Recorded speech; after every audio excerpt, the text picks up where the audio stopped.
Hello students, I am Simran and welcome back to your own channel Ashish Tiwari. आज का video रहने वाला है बीए प्रोग्राम सेमेस्टर 6 पर, जिसमें हम डिस्कस करने वाले हैं भारत में प्राथमिक शिक्षा यानी primary education in India. Students, आज का वीडियो एग्जाम इंपॉर्टेंट और एग्जाम फोकस वीडियो रहने वाला है, ठीक है। और आज के इस वीडियो में मैं आप सभी के लिए लेकर आई हूँ top 10 most important question answer, वो भी हिंदी मीडियम में, जिनके डायरेक्टली एग्जाम में आने के बहुत ज्यादा चांसेस होते हैं। और ये क्वेश्चन जो है हमने रैंडमली पिक नहीं करे हैं, बल्कि previous year question paper, important topics and teacher suggestion के बेस पर ही केयरफुली सिलेक्ट करे हैं। अगर आप सभी ने ये टॉप 10 मोस्ट इंपॉर्टेंट क्वेश्चन को इजीली समझ लिया, पढ़ लिया ध्यान से, तो मान लीजिए आपका जो एग्जाम का जो 80 से 90% जो पेपर है वो यहीं से कवर हो जाएगा। तो ये सिंगल वीडियो ही आपके एग्जाम पर्पज से बहुत ज्यादा इंपॉर्टेंट होने वाली है। ओनली इस वीडियो को देखने के बाद आप अच्छा खासा स्कोर अपने एग्जाम में कर सकते हैं। अदर किसी वीडियो को देखने की नीड आपको फिर नहीं पड़ेगी। तो स्टूडेंट्स, अगर आप हमारे चैनल पे फर्स्ट टाइम विजिट कर रहे हैं तो चैनल को मेक श्योर जरूर सब्सक्राइब कर लीजिएगा, जिससे आने वाले सभी वीडियो के नोटिफिकेशन आप सभी को टाइम पर मिल जाए। और हाँ, इस वीडियो के अंदर मैं आप सभी के लिए लेकर आई हूँ एक स्पेशल गिव अवे। तो वीडियो के बीच में मैं आपसे इस सब्जेक्ट से रिलेटेड कुछ क्वेश्चन पूछूंगी। जो भी स्टूडेंट सबसे पहले और सबसे करेक्ट आंसर देंगे, स्टार्टिंग के 3 लकी विनर्स को हम सिलेक्ट करेंगे और हम देंगे अपनी तरफ से उन्हें फ्री नोट्स, वो भी इस सब्जेक्ट के। तो ये विनर्स निकलते के साथ ही हम तुरंत अनाउंस कर देंगे हमारे व्हाट्सअप और टेलीग्राम चैनल पर। और आप सभी हमारे व्हाट्सअप एंड टेलीग्राम चैनल को फॉलो करके रख लीजिएगा, लिंक आपको डिस्क्रिप्शन में मिल जाएगी। तो ये वीडियो को आपको पूरा देखना है, स्किप नहीं करना है, क्योंकि गिव अवे का जो क्वेश्चन है वो किसी भी मोमेंट पे आ सकता है। और सबसे बेस्ट बात ये कि हमारे जो लेक्चर है वो 100% आपके लिए फ्री वीडियो सीरीज यहाँ पे रहती है। लेकिन अगर आपको इन लेक्चर्स के वेल ऑर्गेनाइज नोट्स यहाँ पे चाहिए, तो वो पेड नोट्स भी जो है हमारी वेबसाइट पे अवेलेबल है, हिंदी एंड इंग्लिश मीडियम दोनों में। तो प्राइस भी यहाँ पे आपका स्टूडेंट फ्रेंडली रहने वाला है, ओनली 50 रुपीज़ यहाँ पे प्राइस रहने वाला है नोट्स का। और डिस्क्रिप्शन में आपको हमारी वेबसाइट का लिंक दे दिया जाएगा, आप वहाँ से नोट्स को इजीली बाय कर सकते हैं। और अगर आपको ये नोट्स नहीं परचेज करने हैं तो आप वीडियो लेक्चर को भी देखकर अपनी प्रिपरेशन जो है उसको और भी ज़्यादा स्ट्रांग बना सकते हैं। तो चलिए स्टार्ट करते हैं आज की वीडियो को, जिसके अंदर हम डिस्कस करने वाले हैं प्राइमरी एजुकेशन इन इंडिया यानी भारत में प्राथमिक शिक्षा के top 10 most important question answer, जो आपके ड्यू सोल एग्जाम में गेम चेंजर आपके लिए साबित होंगे। So ready, so let's begin. तो स्टूडेंट्स, यहाँ पे आपका पहला प्रश्न ये पूछा गया है आपसे कि प्राथमिक शिक्षा राष्ट्र निर्माण का आधार है। इस कथन को उपयुक्त उदाहरणों के साथ स्पष्ट कीजिए। यानी हमें ये बताना है कि आपकी जो प्राइमरी एजुकेशन है वो आपके राष्ट्र निर्माण का किस तरीके से एक बेस है, ये बताना है। वहीं दूसरा प्रश्न क्या पूछा गया है कि स्वतंत्रता के बाद भारत में प्राथमिक शिक्षा के विकास पर प्रकाश डालिए। साथ ही प्राथमिक शिक्षा की जितनी भी आपकी प्रमुख प्रवृत्तियां हैं, उपलब्धियां हैं, समस्याएं हैं, इनका भी आपको क्या करना है, विवेचना करनी है। तो चलिए समझते हैं। तो देखो, अगर छोटे से इंट्रो से समझे ना, तो यहाँ पे आपकी जो प्राथमिक शिक्षा जो है ना, यानी आपकी प्राइमरी एजुकेशन जो है, ये वो आपकी वो स्तर होता है जिसमें आपके 6 से 14 वर्ष के जो बच्चे हैं, उन बच्चों को यहाँ पे क्या दी जाती है, आपकी शिक्षा दी जाती है। तो इसमें ना बेसिकली आपका प्राथमिक शिक्षा में बौद्धिक, सामाजिक, भावनात्मक, नैतिक, शारीरिक विकास, मतलब होलिस्टिक डेवलपमेंट पे ज्यादातर आपका जोर दिया जाता है प्राथमिक शिक्षा के अंतर्गत। यानी यहाँ पे जो आपकी शिक्षा जो होती है वो इस तरीके से बनाई जाती है कि बच्चों को पढ़ना भी आए, लिखना भी आए, काउंट करना भी आए, और समाज में किस तरीके से बिहेव करना है ये भी आए, जिससे यहाँ पे वो क्या बने, जिम्मेदार नागरिक बने देश के। तो इसी कारण से जो आपकी प्राथमिक शिक्षा है ना, वो संपूर्ण शिक्षा व्यवस्था की एक फाउंडेशन मानी जाती है, नींव मानी जाती है। तो राष्ट्रीय निर्माण क्या होता है? राष्ट्रीय निर्माण वो होता है जब देश के किसी भी नागरिक को यहाँ पे शिक्षित किया जाता है, जागरूक किया जाता है, कुशल बनाया जाता है, और जिम्मेदार बनाकर उसकी राष्ट्र की जो प्रगति है इसको सुनिश्चित किया जाता है। तो प्राथमिक शिक्षा ना इस प्रक्रिया का सबसे महत्वपूर्ण आधार होती है। क्यों होती है? क्योंकि इसी के ऊपर ही बच्चों का जो नॉलेज है, ठीक है, उनकी जो वैल्यूज है, उनका जो डिसिप्लिन है, और जो राष्ट्रीय चेतना का जो विकास है, वो प्राथमिक शिक्षा से ही आपका यहाँ पे होता है। तो स्वतंत्रता के बाद ना भारत सरकार ने आपकी जो प्राथमिक शिक्षा जो है, ठीक है, प्राइमरी एजुकेशन जो है, इसके डेवलपमेंट के लिए सार्वभौमिकरण इसका कर दिया। सार्वभौमिकरण मतलब सभी के लिए शिक्षा अनिवार्य यहाँ पे कर दी। इसके लिए इन्होंने अनेक आपकी ऐसी पॉलिसी बनाई, अनेक नीतियां बनाई, ऐसी प्लानिंग करी, कई ऐसे प्रोग्राम्स चलाए, कार्यक्रम चलाए, तो जिसके इस परिणाम स्वरूप हर क्षेत्र में ना इसकी जो प्रगति है वो होती हमें नजर आई। तो चलो समझते हैं यहाँ पे। तो व्यक्तित्व विकास का आधार, यानी यहाँ पे जो प्राथमिक शिक्षा जो है ना, वो बच्चों के बौद्धिक, सामाजिक, भावनात्मक, नैतिक विकास, इन सब की क्या होती है, फाउंडेशन मानी जाती है। इस स्तर में क्या होता है कि बच्चे भाषा को यहाँ पे सीखते हैं, गणित को सीखते हैं, और जीवन कौशल जितने भी आपके होते हैं, जीवन उपयोगी कौशल, इन सबको वो सीखते हैं। तो यहाँ पे जो बच्चे का जो व्यक्तित्व जो है ना, उसकी जो पर्सनैलिटी है, उसका भी यहाँ पे निर्माण होता है आपकी प्रारंभिक शिक्षा से, यानी प्राइमरी एजुकेशन से। तो आपकी जो प्राइमरी एजुकेशन है ना, वो हमारे ह्यूमन डेवलपमेंट की सबसे पहली सीढ़ी मानी जाती है। तो जिम्मेदार नागरिकों का निर्माण भी आपका किससे होता है? प्राथमिक शिक्षा के द्वारा यहाँ पे किया जाता है। यानी विद्यालयों में बच्चों को सिखाया जाता है कि किस तरीके से डिसिप्लिन मेंटेन करना है, किस तरीके से हमें कॉपरेट करना है, ठीक है, और किस तरीके से अपनी जो उत्तरदायित्व है, यानी जितनी भी हमारी ड्यूटीज़ है, उनकी जो भावना है, उनको किस तरीके से विकसित करना है, अपने अधिकार और कर्तव्यों को यहाँ पे समझाया जाता है बच्चों को, ठीक है, ताकि आपका जो लोकतांत्रिक मूल्य जो है ना, इसका भी विकास हो और बच्चे क्या बने, भविष्य में आपके जिम्मेदार नागरिक बने। वहीं बात करें अगले पॉइंट की, तो देखो राष्ट्रीय एकता और सामाजिक समरसता की अगर हम बात करें, तो प्राथमिक विद्यालयों में ना आपकी अलग-अलग जातियों के बच्चे आते हैं, धर्म के बच्चे आते हैं, संस्कृति के बच्चे आते हैं। तो यहाँ पे एक साथ यहाँ पे उन सभी को सीखने का अवसर भी मिलता है प्राइमरी एजुकेशन से, जिससे बच्चों के अंदर समानता की भावना, भाईचारा, राष्ट्रीय एकता, ये सारी जो आपकी भावनाएँ हैं वो विकसित होती हैं और राष्ट्रीय की जो सामाजिक मजबूती है वो भी यहाँ पे इसी के लिए ज़रूरी होती है। वहीं बात करें अगले पॉइंट की, तो देखो आर्थिक विकास में भी ये योगदान देती है प्राथमिक शिक्षा। किस तरीके से कि देखो, अगर यहाँ के किसी भी देश के जो नागरिक हैं वो शिक्षित होंगे, तो वो ही सबसे बड़ी पूंजी उस देश की मानी जाएगी। यानी प्राथमिक शिक्षा क्या कर रही है, शिक्षा और कौशल दोनों का ही आपका विकास का क्या है, एक आधार है। यानी आपकी एजुकेशन का और आपके स्किल्स का क्या है, एक बेस है। तो जिससे भविष्य में आपको क्या देखने को मिलते हैं, मानव संसाधन जो है आपके कुशल रूप से यहाँ पे विकसित होते हैं। वहीं बात करें स्वतंत्रता के बाद जो आपकी प्रारंभिक शिक्षा जो है, ठीक है, या हम कह सकते हैं प्राथमिक शिक्षा जो है, यानी प्राइमरी एजुकेशन का जो डेवलपमेंट है आपका, किस तरीके से हुआ स्वतंत्रता के बाद। तो देखो इसके लिए ना कुछ आपके संवैधानिक प्रावधान किए गए, यानी संविधान के अंदर कुछ ऐसे संशोधन किए गए। तो अगर उसकी बात करें, तो संविधान में ना सभी बच्चों को यहाँ पे शिक्षा उपलब्ध कराने पर ज़्यादा जोर दिया गया। राज्य के जो नीति निर्देशक तत्व है उसमें बच्चों को यहाँ पे फ्री एजुकेशन यहाँ पे दिलाने का जो लक्ष्य है वो निर्धारित किया गया। वहीं कुछ आपकी एनईपीज़ बनाई गई, ठीक है, जैसा हम पहले भी पढ़ चुके हैं। एनईपी 1968 और 1986 इन दोनों को यहाँ पे बनाया गया, जिसमें आपका प्राथमिक शिक्षा का सार्वभौमिकरण यहाँ पे किया गया, यानी सभी के लिए अनिवार्य किया गया शिक्षा। और बाद में फिर आपकी जो 1986 की जो पॉलिसी आई थी, इसमें आपकी उसमें क्वालिटीज़ इंप्रूव करने के लिए शिक्षा की, ठीक है, समानता और विस्तार को यहाँ पे ज़्यादातर महत्व दिया गया। फिर आपका सर्व शिक्षा अभियान आया, यानी आपका एसएसए। इसका उद्देश्य बेसिकली क्या था कि जो आपके जो बच्चे हैं, बच्चों को यहाँ पे विद्यालय तक पहुँचाना और प्राथमिक शिक्षा का सार्वभौमिकरण यहाँ पे करना। तो इस योजना ने क्या करा कि ज़्यादातर आपके स्कूल्स में जो एडमिशन जो प्रोसेस है, यानी नामांकन जो दर है, इसके अंदर इंक्रीजमेंट करा, यानी वृद्धि करी। वहीं आपका अगला अधिनियम जो बना वो बना शिक्षा का अधिकार अधिनियम, जो आपका 2009 में यहाँ पे आया। तो इस अधिनियम में ना आपका 6 से 14 वर्ष तक के जो बच्चे थे, इनके लिए फ्री एजुकेशन और अनिवार्य शिक्षा का यहाँ पे क्या बोला गया, मौलिक अधिकार, इसको यहाँ पे बनाया गया, जिससे जो आपकी प्राइमरी एजुकेशन जो है उसको कानूनी आधार यहाँ पे प्राप्त हुआ। वहीं अगर हम बात करें प्राथमिक शिक्षा की प्रमुख प्रवृत्तियाँ कौन कौन सी है, तो देखो यहाँ पे शिक्षा का सार्वभौमिकरण हुआ, यानी सरकार का सबसे पहला लक्ष्य यहाँ पे क्या हुआ कि बच्चे तक शिक्षा को यहाँ पे पहुँचाना। फिर आपका जो एडमिशन प्रोसेस जो है, नामांकन जो है, दाखिला जो है, इसके अंदर वृद्धि करना और विद्यालय तक बच्चों की पहुंच में वृद्धि करना। तो यहाँ पे इस तरीके से आपका शिक्षा का सार्वभौमिकरण हुआ। वहीं बात करें समावेशी शिक्षा की, तो देखो जितने भी आपके दिव्यांग बच्चे हैं, ठीक है, जिन्हें हम स्पेशल चाइल्ड भी बोलते हैं, और जो आर्थिक रूप से कमज़ोर हैं या जो पिछड़े वर्ग के जो बच्चे हैं, यहाँ पे क्या करा गया, यहाँ पे उन्हें सामाजिक रूप से जितने भी आपके वंचित वर्ग के जो बच्चे हैं ना, उन्हें यहाँ पे शिक्षा से जोड़ने के ऊपर ज़्यादातर यहाँ पे बात कही गई। वहीं आपका बाल केंद्रित शिक्षण, यानी स्टूडेंट सेंटर्ड जो आपका जो लर्निंग है, या हम कह सकते हैं चाइल्ड सेंटर्ड जो लर्निंग है, इसको यहाँ पे ज़्यादा यहाँ पे उसको बढ़ावा दिया गया। क्यों दिया गया? क्योंकि आपका जो आधुनिक प्राथमिक शिक्षा है ना, इसमें बच्चों को शिक्षण प्रक्रिया का सबसे केंद्र माना जाता है। यानी ज़्यादातर आपका एक्टिविटी बेस्ड, जो आपकी गतिविधि आधारित जो आपका टीचिंग मेथड है, उसको यहाँ पे ज़्यादा इंपॉर्टेंस दी गई।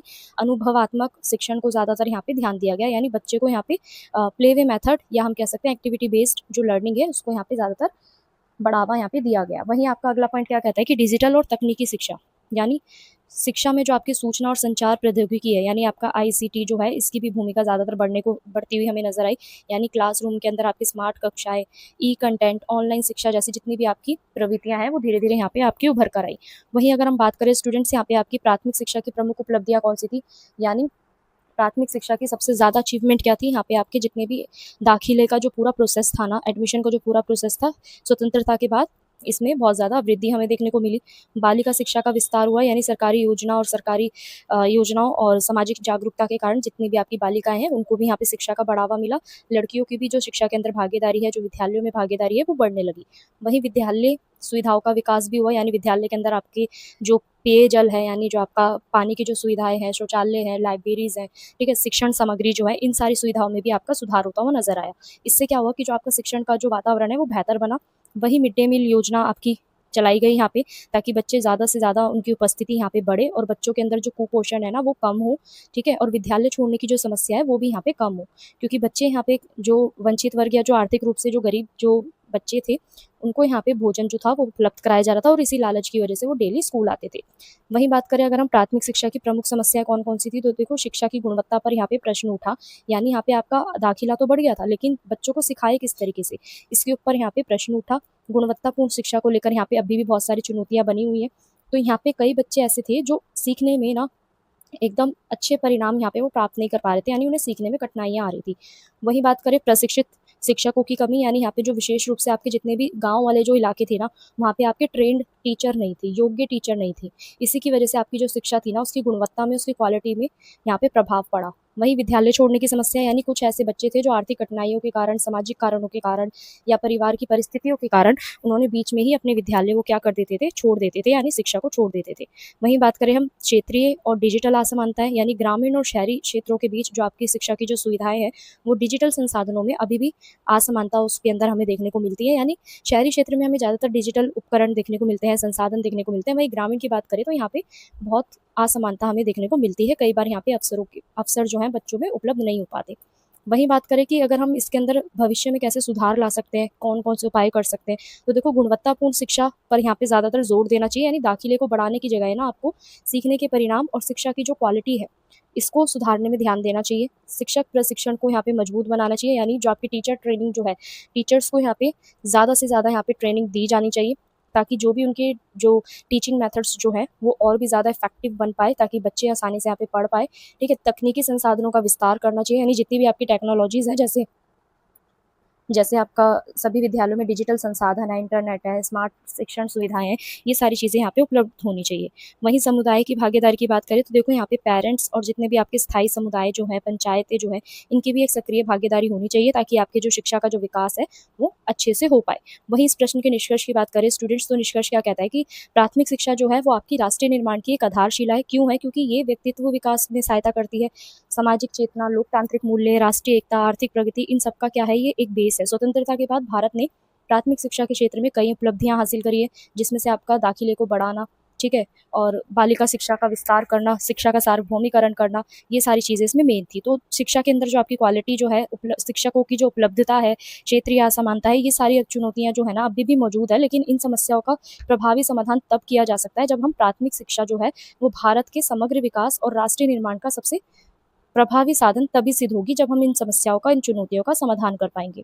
तो इसी के साथ ये प्रश्न आपका खत्म होता है। अगले प्रश्न की ओर बढ़ते हैं। अगला प्रश्न क्या कहता है कि सर्व शिक्षा अभियान यानी एसएसए के उद्देश्य क्या है। वहीं अगला प्रश्न क्या पूछा गया है कि जिला प्रारंभिक शिक्षा कार्यक्रम यानी आपका डीपीईपी के उद्देश्य बताइए और चुनौतियां बताइए। तो देखो अगर हम बात करें यहाँ पे सर्व शिक्षा अभियान की, तो भारत सरकार के द्वारा ये चलाया गया था। इसका जो बेसिकली ये जो था ना आपका एक एजुकेशनल प्रोग्राम था, यानी शैक्षिक कार्यक्रम था, जिसके अंदर 6 से 14 वर्ष तक के जो बच्चे हैं उन सभी को यहाँ पे फ्री एजुकेशन दी जाएगी और गुणवत्तापूर्ण शिक्षा यहाँ पे दी जाएगी। ठीक है, तो वहीं अगर हम बात करें जिला प्राथमिक शिक्षा कार्यक्रम यानी आपका डिस्ट्रिक्ट प्राइमरी एजुकेशन प्रोग्राम, जिसको हम डीपीईपी के नाम से जानते हैं, तो ये आपका 1994 में इसकी शुरुआत कर दी गई थी भारत सरकार द्वारा, जिसका बेसिकली उद्देश्य क्या था कि प्राथमिक शिक्षा के अंदर सब बच्चों को यहाँ पे जो प्राथमिक शिक्षा है वो मिलनी चाहिए, सार्वभौमिकरण यहाँ पे होना चाहिए प्राथमिक शिक्षा का, और शिक्षा की जो क्वालिटी है, गुणवत्ता है, उसको भी सुधार इसमें किया जाएगा। और पिछड़े जितने भी आपके जिले हैं, ठीक है, वहाँ पे ज़्यादातर आपके शैक्षिक विकास यानी एजुकेशनल डेवलपमेंट को यहाँ पे बढ़ावा देना है। तो ये दोनों ही कार्यक्रम जो थे ना, आपके दोनों ही प्रोग्राम जो थे, वो बेसिकली भारत में जो आपकी प्राथमिक शिक्षा है ना, इसके विस्तार और इसके सुधार के लिए यहाँ पे चलाए गए थे। तो चलो इसको थोड़ा सा डिटेल में समझते हैं। देखो एसएसए और डीपीईपी का परिचय की अगर हम बात करें तो सर्व शिक्षा अभियान हमने जाना कि ये 2001 में चलाया गया भारत सरकार द्वारा, और ये क्या था आपका एक राष्ट्रीय स्तर पर एक प्रोग्राम था, जिसका उद्देश्य क्या था कि बच्चों को यहाँ पे प्राथमिक और उच्च प्राथमिक शिक्षा जो है वो उपलब्ध कराना। इस योजना ने क्या करा, शिक्षा का सार्वभौमिकरण करा। ठीक है, वहीं बात करें डीपीईपी की, तो देखो ये 1994 में चलाई गई थी। ये कार्यक्रम जो था ना आपका बेसिकली जिलों पर केंद्रित था, जहाँ पे आपकी साक्षरता दर यानी आपका लिटरेसी जो पॉइंट है वो बहुत ज़्यादा कम था, उन जिलों में यहाँ पे ज़्यादातर चलाया गया, यानी जहाँ पर ज़्यादातर कम पढ़े लिखे लोग थे, ठीक है, उनके लिए इस बेसिकली चलाया गया उन जिलों के अंदर। तो शिक्षा का इसमें स्तर जो था ना वो बहुत ज़्यादा यहाँ पे हमें कमज़ोर देखने को मिला। बेसिकली इस कार्यक्रम का उद्देश्य क्या था कि जो आपकी शैक्षिक असमानताएं हैं ना, उसको यहाँ पे कम करना था। वहीं बात करें शिक्षा का विस्तार, तो देखो दोनों ही कार्यक्रम क्या कर रहे हैं, यहाँ पे विद्यालयों की संख्या बढ़ाने और अधिक से अधिक बच्चों को यहाँ पे एजुकेशन से जोड़ने का क्या कर रहे हैं, प्रयास कर रहे हैं। विशेष रूप से जितने भी आपके ग्रामीण जो इलाके हैं और जो पिछड़े आपके क्षेत्र हैं, इन पे ज़्यादातर इनमें ध्यान दिया गया। वहीं बात करें समान अवसर, इक्वल अपॉर्चुनिटीज़, तो इन कार्यक्रमों का उद्देश्य बेसिकली क्या था कि समाज के सभी वर्गों के जो बच्चे हैं ना, उनको शिक्षा के समान अवसर देना। बालिकाओं, अनुसूचित जनजाति, ठीक है, और अनुसूचित जनजातियाँ और जातियाँ, इन सब पे ज़्यादातर जो कमज़ोर वर्ग जो है ना, इनके ऊपर ज़्यादातर इसमें जो है ध्यान दिया गया। वहीं अगर हम बात करें एसएसए के प्रमुख उद्देश्य क्या थे, तो इसने क्या करा कि सार्वभौमिक नामांकन किया, यानी आपका जो दाखिले की जो संख्या थी वो सभी के लिए यहाँ पे क्या कर दी थी, अप्लाई कर दी थी। यानी 6 से 14 वर्ष तक की जो आयु के बच्चे थे वो आपके विद्यालयों में अपना जो नामांकन है सुनिश्चित करा सकते थे, ठीक है। और विशेष यहाँ पे आपके दाखिले के लिए अभियान भी चलाए गए, नामांकन के लिए अभियान भी चलाए गए और विद्यालयों की यहाँ पे पहुँच जो थी उसको बढ़ाया गया। तो बड़ी संख्या में आपके जो बच्चे थे ना, बच्चे की जो शिक्षा थी इसको इसमें जोड़ा गया। वहीं निःशुल्क और अनिवार्य शिक्षा, यानी इसका बेसिकली उद्देश्य क्या था इस कार्यक्रम का, एसएसए का, कि बच्चों को फ्री एजुकेशन देना और अनिवार्य प्राथमिक शिक्षा उपलब्ध कराना, यानी कि ये सभी के लिए ज़रूरी है। तो आर्थिक रूप से जो भी आपके कमज़ोर परिवार से आने वाले बच्चे थे ना, उनको यहाँ पे शिक्षा प्राप्त करने का अवसर मिला और शिक्षा की जो पहुँच है और जो समानता है, दोनों में यहाँ पे हमें वृद्धि होती हुई नजर आई। वहीं बात करें गुणवत्तापूर्ण शिक्षा की, तो देखो एसएसए जो था ना, सिर्फ आपका नामांकन बढ़ाने तक सीमित नहीं था, बल्कि शिक्षा की जो गुणवत्ता है उसमें भी ये क्या करता है, सुधार पर बल देता है। जो आपके टीचर है, टीचर की ट्रेनिंग पर और आपका शिक्षण सामग्री, नवीन शिक्षण विधियां, इन सबको ये क्या करता है, मोटिवेट करता है, प्रोत्साहित करता है। इससे जो आपके शिक्षण अधिगम जो प्रक्रिया है ना, यानी आपका लर्निंग जो मेथड जो है, लर्निंग प्रोसेस जो है, वो आपका इसमें और भी ज़्यादा इफेक्टिव बनता है। तो इस तरीके से यहाँ पे एसएसए के द्वारा जो आपकी गुणवत्तापूर्ण शिक्षा जो है इसको बढ़ावा दिया गया। वहीं बात करें सामाजिक और लैंगिक असमानता, तो देखो इस योजना के अंतर्गत जितनी भी आपकी बालिकाएं हैं और जो वंचित वर्ग के जो बच्चे हैं ना, इनको शिक्षा से जोड़ने का ज़रूर इस पे जो विशेष बल जो है वो दिया गया। क्यों दिया गया? क्योंकि समाज के अंदर ना हमारी अभी भी हमारे समाज में लैंगिक असमानताएं जो है वो बहुत ज़्यादा थी। तो स्वतंत्रता के बाद जो लैंगिक असमानताएं थी, इनको कम करने का प्रयास भी एसएसए के द्वारा यहाँ पे किया गया। तो इससे जो आपकी शिक्षा जो थी ना, शिक्षा के अंदर जो समावेशी शिक्षा थी, इसको बढ़ावा मिला। अब हम बात करते हैं यहाँ पे डीपीईपी के प्रमुख उद्देश्य कौन से हैं। तो देखो यहाँ पे पहला उद्देश्य क्या है कि प्राथमिक शिक्षा का सार्वभौमिकरण करना, यानी डीपीईपी का पहला उद्देश्य क्या था कि सभी बच्चों तक प्राथमिक शिक्षा को पहुंचाना, विशेष रूप से उन पर ध्यान देना जो जिले के स्तर के जो बच्चे हैं, ठीक है, जहाँ पे शिक्षा का जो स्तर है वो बहुत कम है, शिक्षा की जो पहुंच है वो बहुत कम है, ठीक है। और शैक्षिक विकास जो है इसको यहाँ पे गति मिली। वहीं बात करें हम ड्रॉप आउट दर की कमी, यानी जो बच्चे जो थे ना, विद्यालय छोड़ने वाले बच्चों की संख्या को यहाँ पे कम करना, इसका दूसरा उद्देश्य था। और इस प्रोग्राम को चलाने के लिए ना, जितने भी आपके जो बच्चे हैं, बच्चों को यहाँ पे विद्यालय में बनाए रखने के लिए यहाँ पे इन्होंने बहुत सारे प्रोत्साहन उपाय जो हैं वो अपनाए और विद्यालय उपस्थिति में भी यहाँ पे उन्हें सुधार होता हुआ नजर आया। वहीं बात करें शिक्षा की गुणवत्ता में सुधार, तो देखो कार्यक्रम के अंतर्गत ना जितनी भी आपकी शिक्षण प्रक्रिया है इसको और भी ज़्यादा इफेक्टिव बनाने के लिए बहुत सारे इसमें जो कार्यक्रम है वो चलाए गए। यानी ज़्यादातर शिक्षकों पे इस पे ध्यान दिया गया, शिक्षकों की जो ट्रेनिंग है, टीचरों की जो ट्रेनिंग है, उस पर ज़्यादातर ध्यान दिया गया। और जो आपके टीचिंग मटेरियल जो है इसकी उपलब्धता को बढ़ाने पर ध्यान दिया गया, ताकि बच्चे ईजिली सीख पाएँ और शिक्षा की जो क्वालिटी है वो भी इम्प्रूव हो पाए, ठीक है। तो वही बात करें बालिका शिक्षा को बढ़ावा भी मिला, यानी लड़कियों का जो दाखिला जो था ना, नामांकन तो जो था, उसकी लड़कियों की इसमें विद्यालय के अंदर उपस्थिति पे ज़्यादा जोर दिया गया, यानी ज़्यादा से ज़्यादा बालिका शिक्षा पे जोर दिया गया। यानी लड़कियों का जो नामांकन था, जो उनकी उपस्थिति थी, उसको बढ़ाने के लिए यहाँ पे आपके अलग अलग कार्यक्रम चलाए गए, ताकि समाज में जो आपकी बालिका शिक्षा जो है ना, इसके प्रति जागरूकता बढ़े और लैंगिक समानता को यहाँ पे क्या किया जाए, प्रोत्साहन दिया जाए। वहीं बात करें एसएसए और डीपीईपी की कौन कौन सी उपलब्धियां थी, तो देखो पहला क्या था कि यहाँ पे इन्होंने नामांकन में वृद्धि करी, यानी इन कार्यक्रमों के कारण जो आपके विद्यालयों में जो बच्चे हैं उनका एडमिशन जो है इसके अंदर वृद्धि होती हुई नजर आई। बच्चे शिक्षा से जो वंचित रहे थे, यानी जो पहले जो शिक्षा को प्राप्त नहीं कर पा रहे थे, वो अब यहाँ पे क्या हो रहे थे, आसानी से यहाँ पे विद्यालय तक पहुँच पा रहे थे। वहीं विद्यालय अवसंरचना का विकास, यानी नए नए विद्यालयों का यहाँ पे निर्माण किया गया, नए स्कूल्स यहाँ पे बनाए गए, क्लासेस बनाई गई, टॉयलेट्स बनाए गए, ठीक है, आपके जो पेयजल की जो सुविधाएं है उसको यहाँ पे बनाया गया।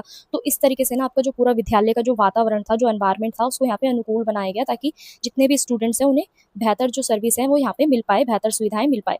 वहीं बालिकाओं की शिक्षा में सुधार, यानी जितनी भी आपकी बालिकाएं थी ना, ज़्यादातर उनकी शिक्षा पे यहाँ पे ध्यान दिया गया और ज़्यादा से ज़्यादा जो आपकी योजनाएं थी, जो जागरूकता कार्यक्रम थे, वो इसीलिए ही बनाए गए, ताकि आपके विद्यालयों के अंदर जो लड़कियों की जो भागीदारी है वो बढ़े और लड़कियों की जो नामांकन है, जो उनकी उपस्थिति है, उसमें भी सुधार हो। तो शिक्षा के अंदर जो आपका लैंगिक अंतर है वो भी इसकी वजह से कम हुआ।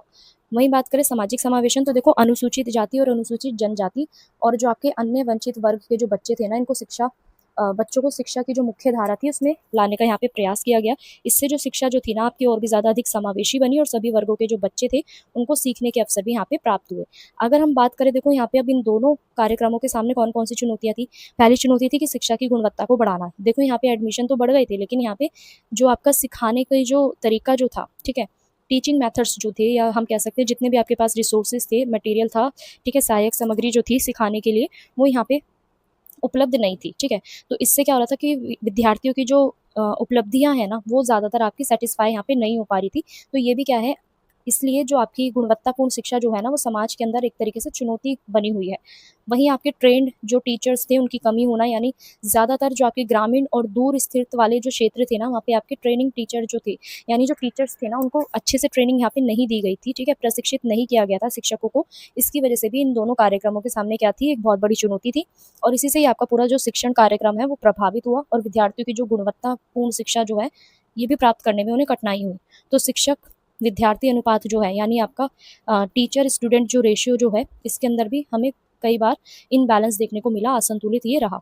वहीं बात करें ड्रॉप आउट की समस्या, यानी जो भी आपकी गरीबी, बाल श्रम और सामाजिक कारणों के कारण कई बच्चों ने क्या करा, बीच में ही विद्यालय वो क्या कर देते थे, छोड़ देते थे स्कूल, ठीक है? इससे क्या होता था कि आपका जो शिक्षा का सार्वभौमिकरण है ना, उसका जो लक्ष्य है वो यहाँ पे प्राप्त होता हुआ नहीं नज़र आता था, उसमें कठिनाई हमें आती थी। तो इस समस्या का जो विशेष रूप से जो हमें असर देखने को मिला, ज़्यादातर आपके ग्रामीण क्षेत्रों में देखने को मिला। वहीं बात करें अगर हम यहाँ पे क्षेत्रीय असमानताओं की, तो देखो क्षेत्रीय असमानताएँ जो है ना आपके यहाँ पे, देश के विभिन्न क्षेत्रों में हमें शैक्षिक सुविधाओं की जो उपलब्धता है वो इक्वल यहाँ पे नहीं थी, समान नहीं थी। कुछ ही आपके ऐसे राज्य थे, कुछ ही आपके यहाँ पे ज़िले थे, जिनमें शिक्षा का जो स्तर था ना, वो बहुत ज़्यादा आपका कमज़ोर हमें देखने को मिला। तो इससे इससे जो आपके शैक्षिक विकास जो था ना, इसके अंदर एक असंतुलन यहाँ पे उत्पन्न हो गया।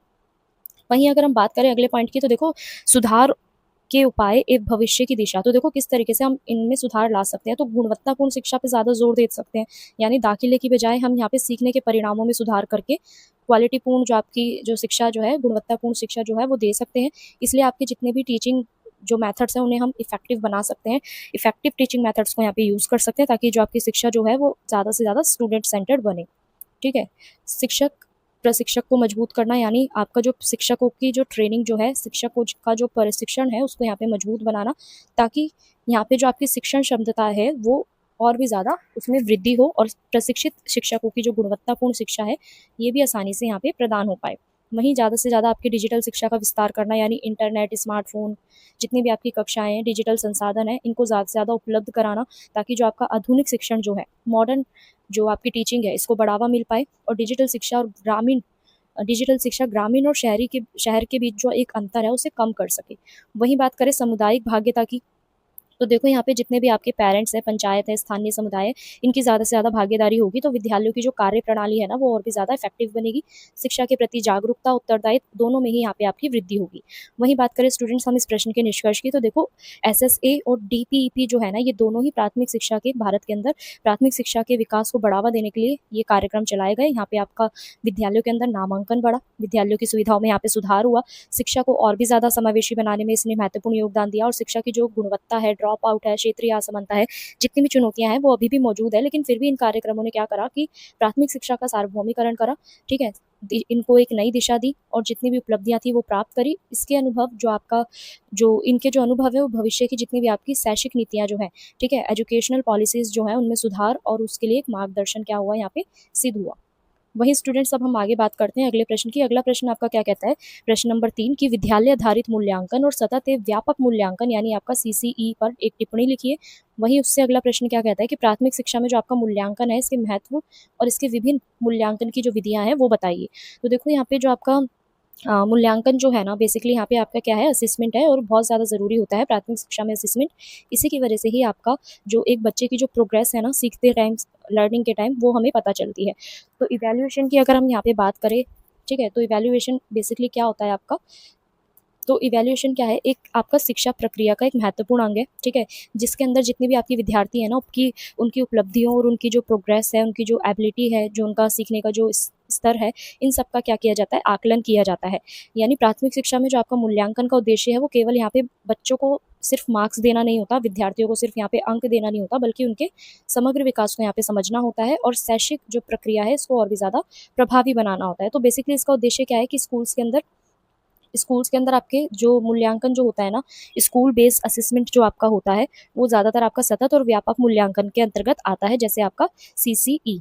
जितनी भी आपकी व्यवस्था है इनको यहाँ पे अपनाया जाता है। तो इसके महत्व की अगर बात करें तो देखो प्राइमरी एजुकेशन में जो आपका असेसमेंट जो होता है ना, इसका सबसे पहला इंपॉर्टेंस क्या होती है कि हमें पता चलता है कि बच्चे का जो सीखने का स्तर है वो कैसा है, यानी बच्चा सबसे ज़्यादा वीक है या उसे थोड़ा बहुत आता है या उसमें कहाँ सुधार की कमी है, ठीक है। तो मूल्यांकन के माध्यम से पता चलता है कि विद्यार्थी कितना सीखा है या उसकी शक्तियाँ कौन सी है, उसकी कमजोरियाँ कौन सी है, ये आसानी से पहचाना जा सकता है। टीचर को यहाँ पे जो है ना एक हेल्प मिलती है ये जानने में कि बच्चे को यहाँ पे कौन से क्षेत्र में ज़्यादातर मेहनत की ज़रूरत है, कौन से सब्जेक्ट में सबसे ज़्यादा वो वीक है या कहाँ पे उसकी जो कमियाँ हैं उसको ईज़िली पहचाना जा सकता है। वहीं अगर हम बात करें सेकंड पॉइंट की, तो देखो शिक्षण प्रक्रिया में सुधार, यानी असेसमेंट क्या करता है कि जो भी आपके टीचर्स हैं ना, टीचर्स की जो टीचिंग जो मेथड्स हैं, यानी शिक्षण की जो विधियाँ हैं, उसको भी और भी ज़्यादा इफ़ेक्टिव बनाने में ये मदद करता है। क्यों करता है? क्योंकि जितने भी आपके विद्यार्थी होते हैं ना, वो सभी जो बच्चे होते हैं ना स्कूल्स में, वो एक ही जैसे नहीं होते हैं। सबकी जो जो सीखने की जो प्रगति होती है, वो एक जैसी नहीं होती है। सीखना सब लोग एक साथ, मतलब एक तरीके से सब लोग नहीं सीख सकते। कुछ ऐसे बच्चे होते हैं जो बहुत जल्दी सीख जाते हैं, कुछ ऐसे होते हैं जो बहुत देर से सीखते हैं। तो यहाँ पे जो आपका जो असेसमेंट है ना, वो यहाँ पे टीचर्स को अपनी टीचिंग मेथड्स को और भी ज़्यादा इफ़ेक्टिव बनाने में हेल्प करता है, ताकि जो विद्यार्थी है वो अच्छे परिणाम यहाँ पे हासिल कर पाएँ और जो उनकी शिक्षण पद्धति है उसमें भी वो परिवर्तन कर पाएँ। ठीक है? तो विद्यार्थियों को यहाँ पे मोटिवेशन भी मिलता है, यानी अगर हम डेली असेसमेंट करेंगे टीचर्स, तो उससे क्या होगा कि जो भी स्टूडेंट्स हैं ना, उनका एक बेहतर प्रदर्शन हमें देखने को मिलेगा। ठीक है? उनको हम मोटिवेट कर सकते हैं, जिससे क्या होगा, बच्चों के अंदर, स्टूडेंट्स के अंदर एक कॉन्फिडेंस बिल्डअप होगा, उनका इंटरेस्ट बिल्डअप होगा सीखने में, और वो अपनी प्रोग्रेस को यहाँ पे समझ पाएँगे। वहीं बात करें समग्र विकास का आकलन, यानी असेसमेंट क्या कर रहा है, जितनी भी आपकी शैक्षिक उपलब्धियाँ हैं, एजुकेशनल अचीवमेंट है, ये बस इस तक ही सीमित नहीं होता, बल्कि इसके माध्यम से हम स्टूडेंट्स के बिहेवियर को, उसकी क्रिएटिविटी को, ठीक है, उसका जो लीडर लीडर पावर जो है, या हम कह सकते हैं नेतृत्व करने की जो क्षमता है, इसको भी हम पहचान सकते हैं, और सामाजिक कौशल भी यहाँ पे जो है आपके मूल्यांकन के द्वारा किया जाता है। वहीं बात करें विद्यालय आधारित मूल्यांकन, यानी आपका स्कूल बेस्ड असेसमेंट क्या होता है, तो देखो अगर स्कूल बेस्ड असेसमेंट की बात करें, तो यहाँ पे आपका जो विद्यालय है ना, विद्यालय आधारित मूल्यांकन वो प्रक्रिया होती है जिसमें बच्चों का जो मूल्यांकन जो होता है, विद्यार्थियों का जो मूल्यांकन होता है, वो स्कूल के स्तर पर किया जाता है। इसमें आपके जो टीचर्स होते हैं, वो विद्यार्थियों की डेली एक्टिविटीज़ जो होती है, जो उनका परफॉर्मेंस होता है, इसके अकॉर्डिंग वो क्या करते हैं, इवैल्यूएट करते हैं। वहीं अगर हम बात करें नियंत्रण मूल्यांकन की, तो देखो इस पूरी पद्धति में ना, पूरे वर्ष जो भी आपके स्टूडेंट्स होते हैं, उनकी पूरी प्रगति पर यहाँ पे क्या रखा जाता है, निगरानी रखी जाती है, यानी वो किस तरीके से सीख रहे हैं। सिर्फ यहाँ पे जो होता है ना प्राइमरी स्कूल्स में या प्राइमरी क्लासेस में, असेसमेंट आपका सिर्फ एनुअल एग्जाम पर ही निर्भर नहीं होता, बल्कि आपका यहाँ पे पूरे साल तक देखा जाता है किस तरीके से बच्चे की परफॉर्मेंस रही है, उसने कौन सी एक्टिविटीज़ में पार्टिसिपेट करा है। तो उसी के आधार पर यहाँ पे आपका कंटिन्यू इवैल्यूएशन चलता रहता है, जिससे आपके जो स्टूडेंट्स की जो वास्तविक उपलब्धियाँ हैं, जो अचीवमेंट है, रियल अचीवमेंट, वो पता चलती है। वहीं बात करें शिक्षकों की भूमिका की, तो देखो विद्यालय आधारित मूल्यांकन में ना आपके शिक्षक का रोल सबसे ज़्यादा यहाँ पे होता है। क्यों होता है? क्योंकि टीचर्स के थ्रू ही यहाँ पे विद्यार्थियों का जो व्यवहार है, उनका जो पार्टिसिपेशन है, ठीक है, सीखने की जो गति है, डेली उन्हीं के द्वारा ही, टीचर्स के द्वारा ही क्या होता है, डेली यहाँ पे उनका अवलोकन यानी ऑब्जर्वेशन यहाँ पे किया जाता है स्टूडेंट का, टीचर के थ्रू। तो इसलिए यहाँ पे शिक्षक की जो भूमिका है वो बहुत ज़्यादा ज़रूरी होती है। वहीं अगर हम बात करें मूल्यांकन के लाभ की, तो देखो मूल्यांकन का लाभ क्या कहता है, पहला कि विद्यार्थियों के अंदर ना ये तनाव को कम करता है, उन्हें सीखने में मदद करता है और भी ज़्यादा एक्टिव बनाता है। तो जिससे आपका जो शिक्षण है और अधिगम है, दोनों ही क्या होता है, आपका लर्निंग और जो आपका लर्निंग प्रोसेस जो होता है ना, ये दोनों ही आपके क्या होते हैं, प्रभावी बनते हैं। तो वहीं अगर हम बात करें सीसीई की, यानी सतत एवं व्यापक मूल्यांकन की, तो इसका अर्थ और उद्देश्य क्या है, तो देखो यहाँ पे इसका उद्देश्य क्या है कि विद्यार्थियों को जितनी भी उनकी शैक्षिक और सह शैक्षिक दोनों ही क्षेत्रों में यहाँ पे निरंतर मूल्यांकन करना होता है। इससे बच्चे का एक होलास्टिक डेवलपमेंट जो है ना, उसको यहाँ पे बढ़ावा मिलता है। वहीं सतत मूल्यांकन की बात करें, सतत मूल्यांकन क्या होता है कि ये इसमें ना विद्यार्थियों का मूल्यांकन पूरे शैक्षिक स्तर के दौरान किया जाता है। ठीक है, पूरे एक हम कह सकते हैं पूरे टर्म के अनुसार यहाँ पे किया जाता है। नियमित यहाँ पे उनका परीक्षण किया जाता है, यानी उनको देखा जाता है, ऑब्जर्वेशन की जाती है। अलग अलग यहाँ पे उनको परियोजना यानी प्रोजेक्ट दिए जाते हैं, क्लासरूम एक्टिविटीज़ भी होती हैं। तो वही आपका क्या होता है, सतत मूल्यांकन होता है। वहीं बात करें व्यापक मूल्यांकन की, तो देखो ये जो है ना व्यापक मूल्यांकन सिर्फ आपका ज्ञान का मूल्यांकन नहीं करता, बल्कि आपके जो भी खेल स्पोर्ट्स जो होते हैं, जो आपकी जो क्या बोलते हैं यहाँ पे, जो आपकी कला जो होती है, ठीक है, और जो आपकी नैतिकता जो होती है, इसके अंदर ये क्या करता है, उसको एक विशेष महत्व यहाँ पे देता है।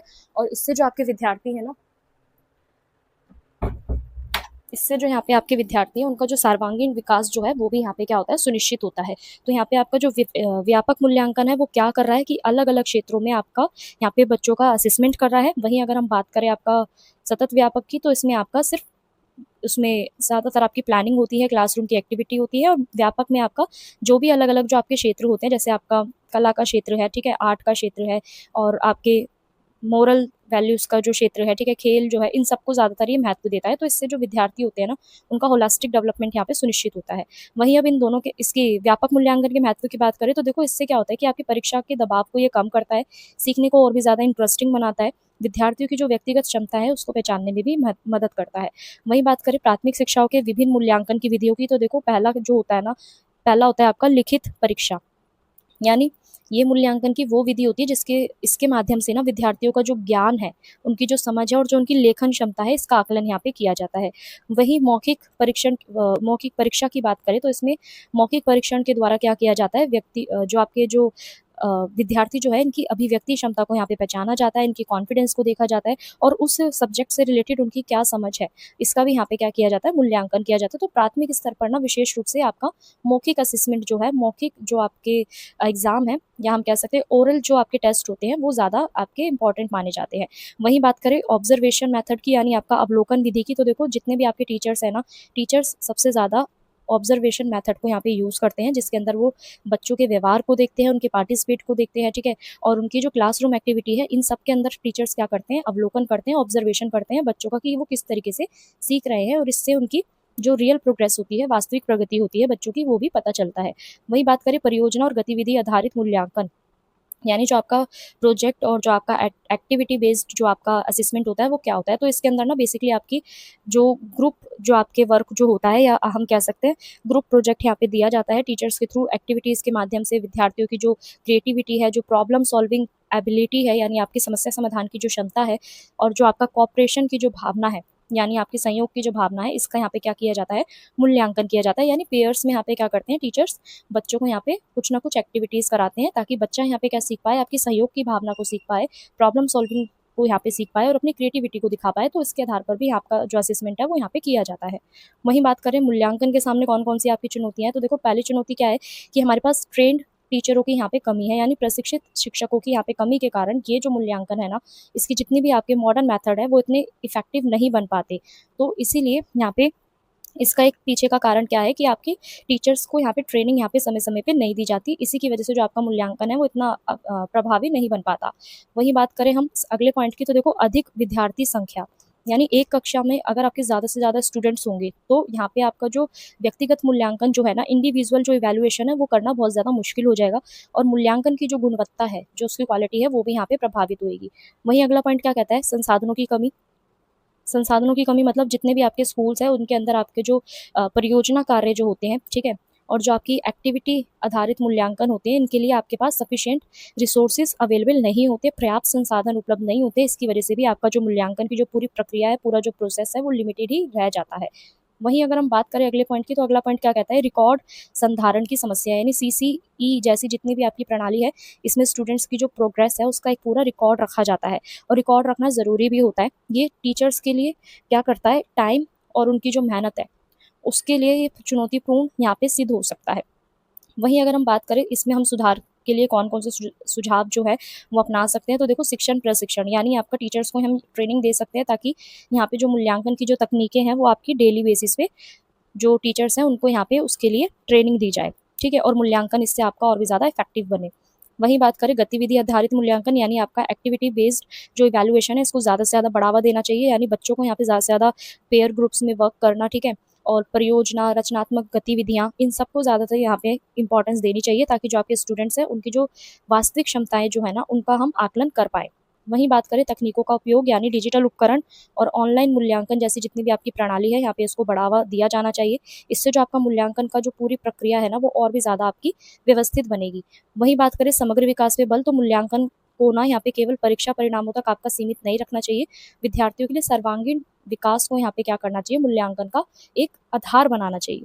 तो स्टूडेंट्स यहाँ पे बात करें इस प्रश्न के निष्कर्ष की, तो देखो प्राथमिक शिक्षा में ना मूल्यांकन जो है आपका, वो शिक्षण अधिगम प्रक्रिया को समझने में बहुत ज़्यादा यहाँ पे महत्वपूर्ण भूमिका निभाता है। विद्यालय आधारित मूल्यांकन और सतत और व्यापक जो मूल्यांकन जो है, यानी सीसीई जो है, ये दोनों ही क्या कर रहे हैं, विद्यार्थियों की प्रोग्रेस को समझने में मदद कर रहे हैं और उनके होलिस्टिक डेवलपमेंट को समझने में मदद कर रहे हैं। तो ये सिर्फ आपका एक सिस्टम नहीं है, बल्कि आपकी ये एक एजुकेशनल अचीवमेंट ही नहीं देता, बल्कि आपका एक केवल प्रणाली ही नहीं है, बल्कि ये व्यवहारिक, सामाजिक और रचनात्मक जो आपकी क्षमता है विद्यार्थियों के अंदर, उनका भी ये क्या करती है, आकलन करती है, इवैल्यूएशन करती है। तो इसीलिए गुणवत्तापूर्ण जो आपकी प्राथमिक शिक्षा जो है, इसको प्रभावी बनाने के लिए आपका मूल्यांकन की जो व्यवस्था है वो बहुत ज़्यादा ज़रूरी होती है। वहीं बात करें अगले प्रश्न की, तो देखो बाल केंद्रित और आनंदमय शिक्षा के उदाहरणों को यहाँ पे समझाइए। बाल केंद्रित मतलब आपका चाइल्ड सेंटर्ड अप्रोच, ठीक है, और जो आनंदमय शिक्षा यानी आपका प्ले वे लर्निंग, या हम कह सकते हैं जो आपका एक्टिविटी बेस्ड लर्निंग जो होती है, या फिर हम कह सकते हैं अगला प्रश्न जो है आपका पाठ्यचर्या और पाठ्यक्रम में क्या अंतर है, ठीक है। और प्राथमिक स्तर पर जो आपका पाठ्यचर्या का निर्माण है, निर्माण के समय कौन-कौन से आपके सिद्धांतों को आपको ध्यान में रखना चाहिए। तो देखो, अगर यहाँ पे हम बात करें बाल केंद्रित शिक्षण यानी आपका चाइल्ड सेंटर्ड एजुकेशन क्या होता है, जिसके अंदर आपकी जितने भी जो मेथड है ना, जो शिक्षण अधिगम जो है, इसका ये केंद्र होता है आपका यहाँ पे बच्चा यानी बालक। इसमें ज़्यादातर बच्चों की जो इंटरेस्ट है, उनकी जो नीड्स जो है, उनकी जो एबिलिटी जो है, उनके जो एक्सपीरियंस है, इन सबको ध्यान में रखकर ही उन्हें क्या दी जाती है, यहाँ पे शिक्षा दी जाती है। वहीं बात करें आनंदमय शिक्षा की, यानी आपका जॉयफुल लर्निंग, ठीक है, या हम कह सकते हैं एक्टिविटी बेस्ड लर्निंग, जिनमें उन्हें करके सीखने का अवसर मिल रहा है, ठीक है, और वो इंटरेस्ट के साथ कर पा रहे हैं। तो जॉयफुल लर्निंग आपकी कौन सी है, जिसमें बच्चा खेल के थ्रू, एक्टिविटीज़ के थ्रू, कहानियों के थ्रू, ठीक है, राइम्स के थ्रू, अपने एक्सपीरियंस के थ्रू क्या कर रहा है, यहाँ पे सीख रहा है। तो ये दोनों ही कॉन्सेप्ट आपके क्या हैं, प्राथमिक शिक्षा को और भी ज़्यादा इफेक्टिव बनाने वाले हैं, इंटरेस्टिंग बनाने वाले हैं और सार्थक बनाने वाले हैं। तो चलिए इसको समझते हैं। तो देखो, आपका जो बाल केंद्रित शिक्षा का जो अर्थ है और जो विशेषता है वो क्या है, कि यानी यहाँ पे बच्चों को ही केंद्र मान के यहाँ पे सिखाया जाता है। जो भी शिक्षा दी जाती है वो बच्चों की रुचि के अनुसार, बच्चों की क्षमताओं के अनुसार, आवश्यकताओं के अनुसार ही उन्हें यहाँ पे दी जाती है। इससे जो बच्चों का जो सीखना है ना, वो और भी ज़्यादा यहाँ पे इफेक्टिव बनता है। वहीं बात करें सक्रिय सहभागिता, यानी इस मेथड के थ्रू यहाँ पे जो बच्चे की जो सीखने की जो पूरी प्रक्रिया होती है ना, पूरा प्रोसेस जो होता है वो एकदम एक्टिव होता है। एक्टिव रूप से वो यहाँ पे बच्चा क्या करता है, पार्टिसिपेट करता है, सक्रिय रूप से भाग लेता है। यहाँ पे बच्चों से क्वेश्चन भी पूछे जाते हैं, यहाँ पे ग्रुप डिस्कशन भी होता है, और स्वयं अनुभव लर्निंग जो है यहाँ पे बच्चा प्राप्त करता है। तो इससे उसके अंदर कॉन्फिडेंस बिल्डअप होता है। तो वही आपकी सक्रिय सहभागिता यहाँ पे कहलाती है। वहीं बात करें व्यक्तिगत भिन्नताओं का सम्मान, तो देखो यहाँ पे हर जो बच्चा है ना, हर बच्चे की अपनी एक क्षमता है, उसकी गति है, उसका एक अलग इंटरेस्ट है। तो यहाँ पे बाल केंद्रित शिक्षा जो है ना, इन सारी भिन्नताओं को स्वीकार करती है, उसी के अनुसार आपका जो शिक्षण है वो प्रदान भी करती है, और सभी बच्चों को यहाँ पे सीखने का जो मौका है वो मिलता है। यानी सभी बच्चों की यहाँ पे जो सभी बच्चों का जो है यहाँ पे समान रूप से अवसर दिया जाता है, उनकी रिस्पेक्ट की जाती है। वहीं अगर हम बात करें अनुभव आधारित अधिगम, यानी आपका एक्सपीरियंस बेस्ड लर्निंग जो है वो क्या है, इसके अंदर ना ज़्यादातर आपका डायरेक्टली एक्सपीरियंस के थ्रू, एक्टिविटीज़ के थ्रू और आपके एक्सपेरिमेंट्स के थ्रू बच्चों को यहाँ पे सीखने पे ज़्यादातर जोर दिया जाता है। इससे उनके ज्ञान और अधिक स्थायी रूप से यहाँ पे बनता है और उपयोगी बनता है, ठीक है। तो यहाँ पे इस तरीके से आपका अनुभव आधारित अधिगम भी होता है। वहीं बात करें बाल केंद्रित शिक्षा के उदाहरण, तो देखो ये ज़्यादातर आपका एक्टिविटीज़ पे बेस्ड होता है, यानी बच्चों को यहाँ पे जो मैथ्स है और जो उनकी वोकैबुलरी है, खेल जो है, इन सबको क्या कराया जाता है, एक्टिविटीज़ के द्वारा यहाँ पे कराया जाता है। इससे बच्चे का जो विषय है ना, जो सब्जेक्ट है, वो और भी ज़्यादा यहाँ पे सरल बनता है और समझ पाता है। तो इससे उनकी जो रुचि जो है, इंटरेस्ट जो है, वो भी बनता है। वहीं बात करें हम समूह कार्य की, यानी पेयर ग्रुप्स में यहाँ पे बच्चों को काम करने का अवसर दिया जाता है, ताकि उनके अंदर एक सहयोग की भावना यानी शेयरिंग केयरिंग बढ़े, लीडरशिप यहाँ पे बढ़े, और जो भी उनके सोशल जो स्किल्स जो है, यानी सामाजिक कौशल जो है, इनका भी यहाँ पे वो विकास कर पाए। साथ ही साथ ये सीखने को और भी ज़्यादा आपका इफेक्टिव बनाता है। वहीं अगर हम बात करें परियोजना कार्य की, तो देखो किसी भी विषय पर जो आपकी परियोजना कार्य है ना, उसको तैयार करने से पहले यहाँ पे बच्चे को स्वयं उसके लिए जानकारी यहाँ पे कलेक्ट करनी होती है, ताकि उसकी जो रचनात्मकता जो है, यानी उसकी क्रिएटिविटी जो है, और जो प्रॉब्लम सॉल्विंग एबिलिटी जो है, उसका भी यहाँ पे क्या हो पाए, विकास हो पाए, डेवलपमेंट हो पाए। वहीं अगर हम बात करें यहाँ पे स्थानीय परिवेश का उपयोग, यानी बच्चे ना अलग अलग वातावरण से आते हैं, अलग अलग संस्कृति से आते हैं, क्योंकि भारत जो है हमारा वो विविधतापूर्ण देश है, ठीक है, डाइवर्सिटी वाला है।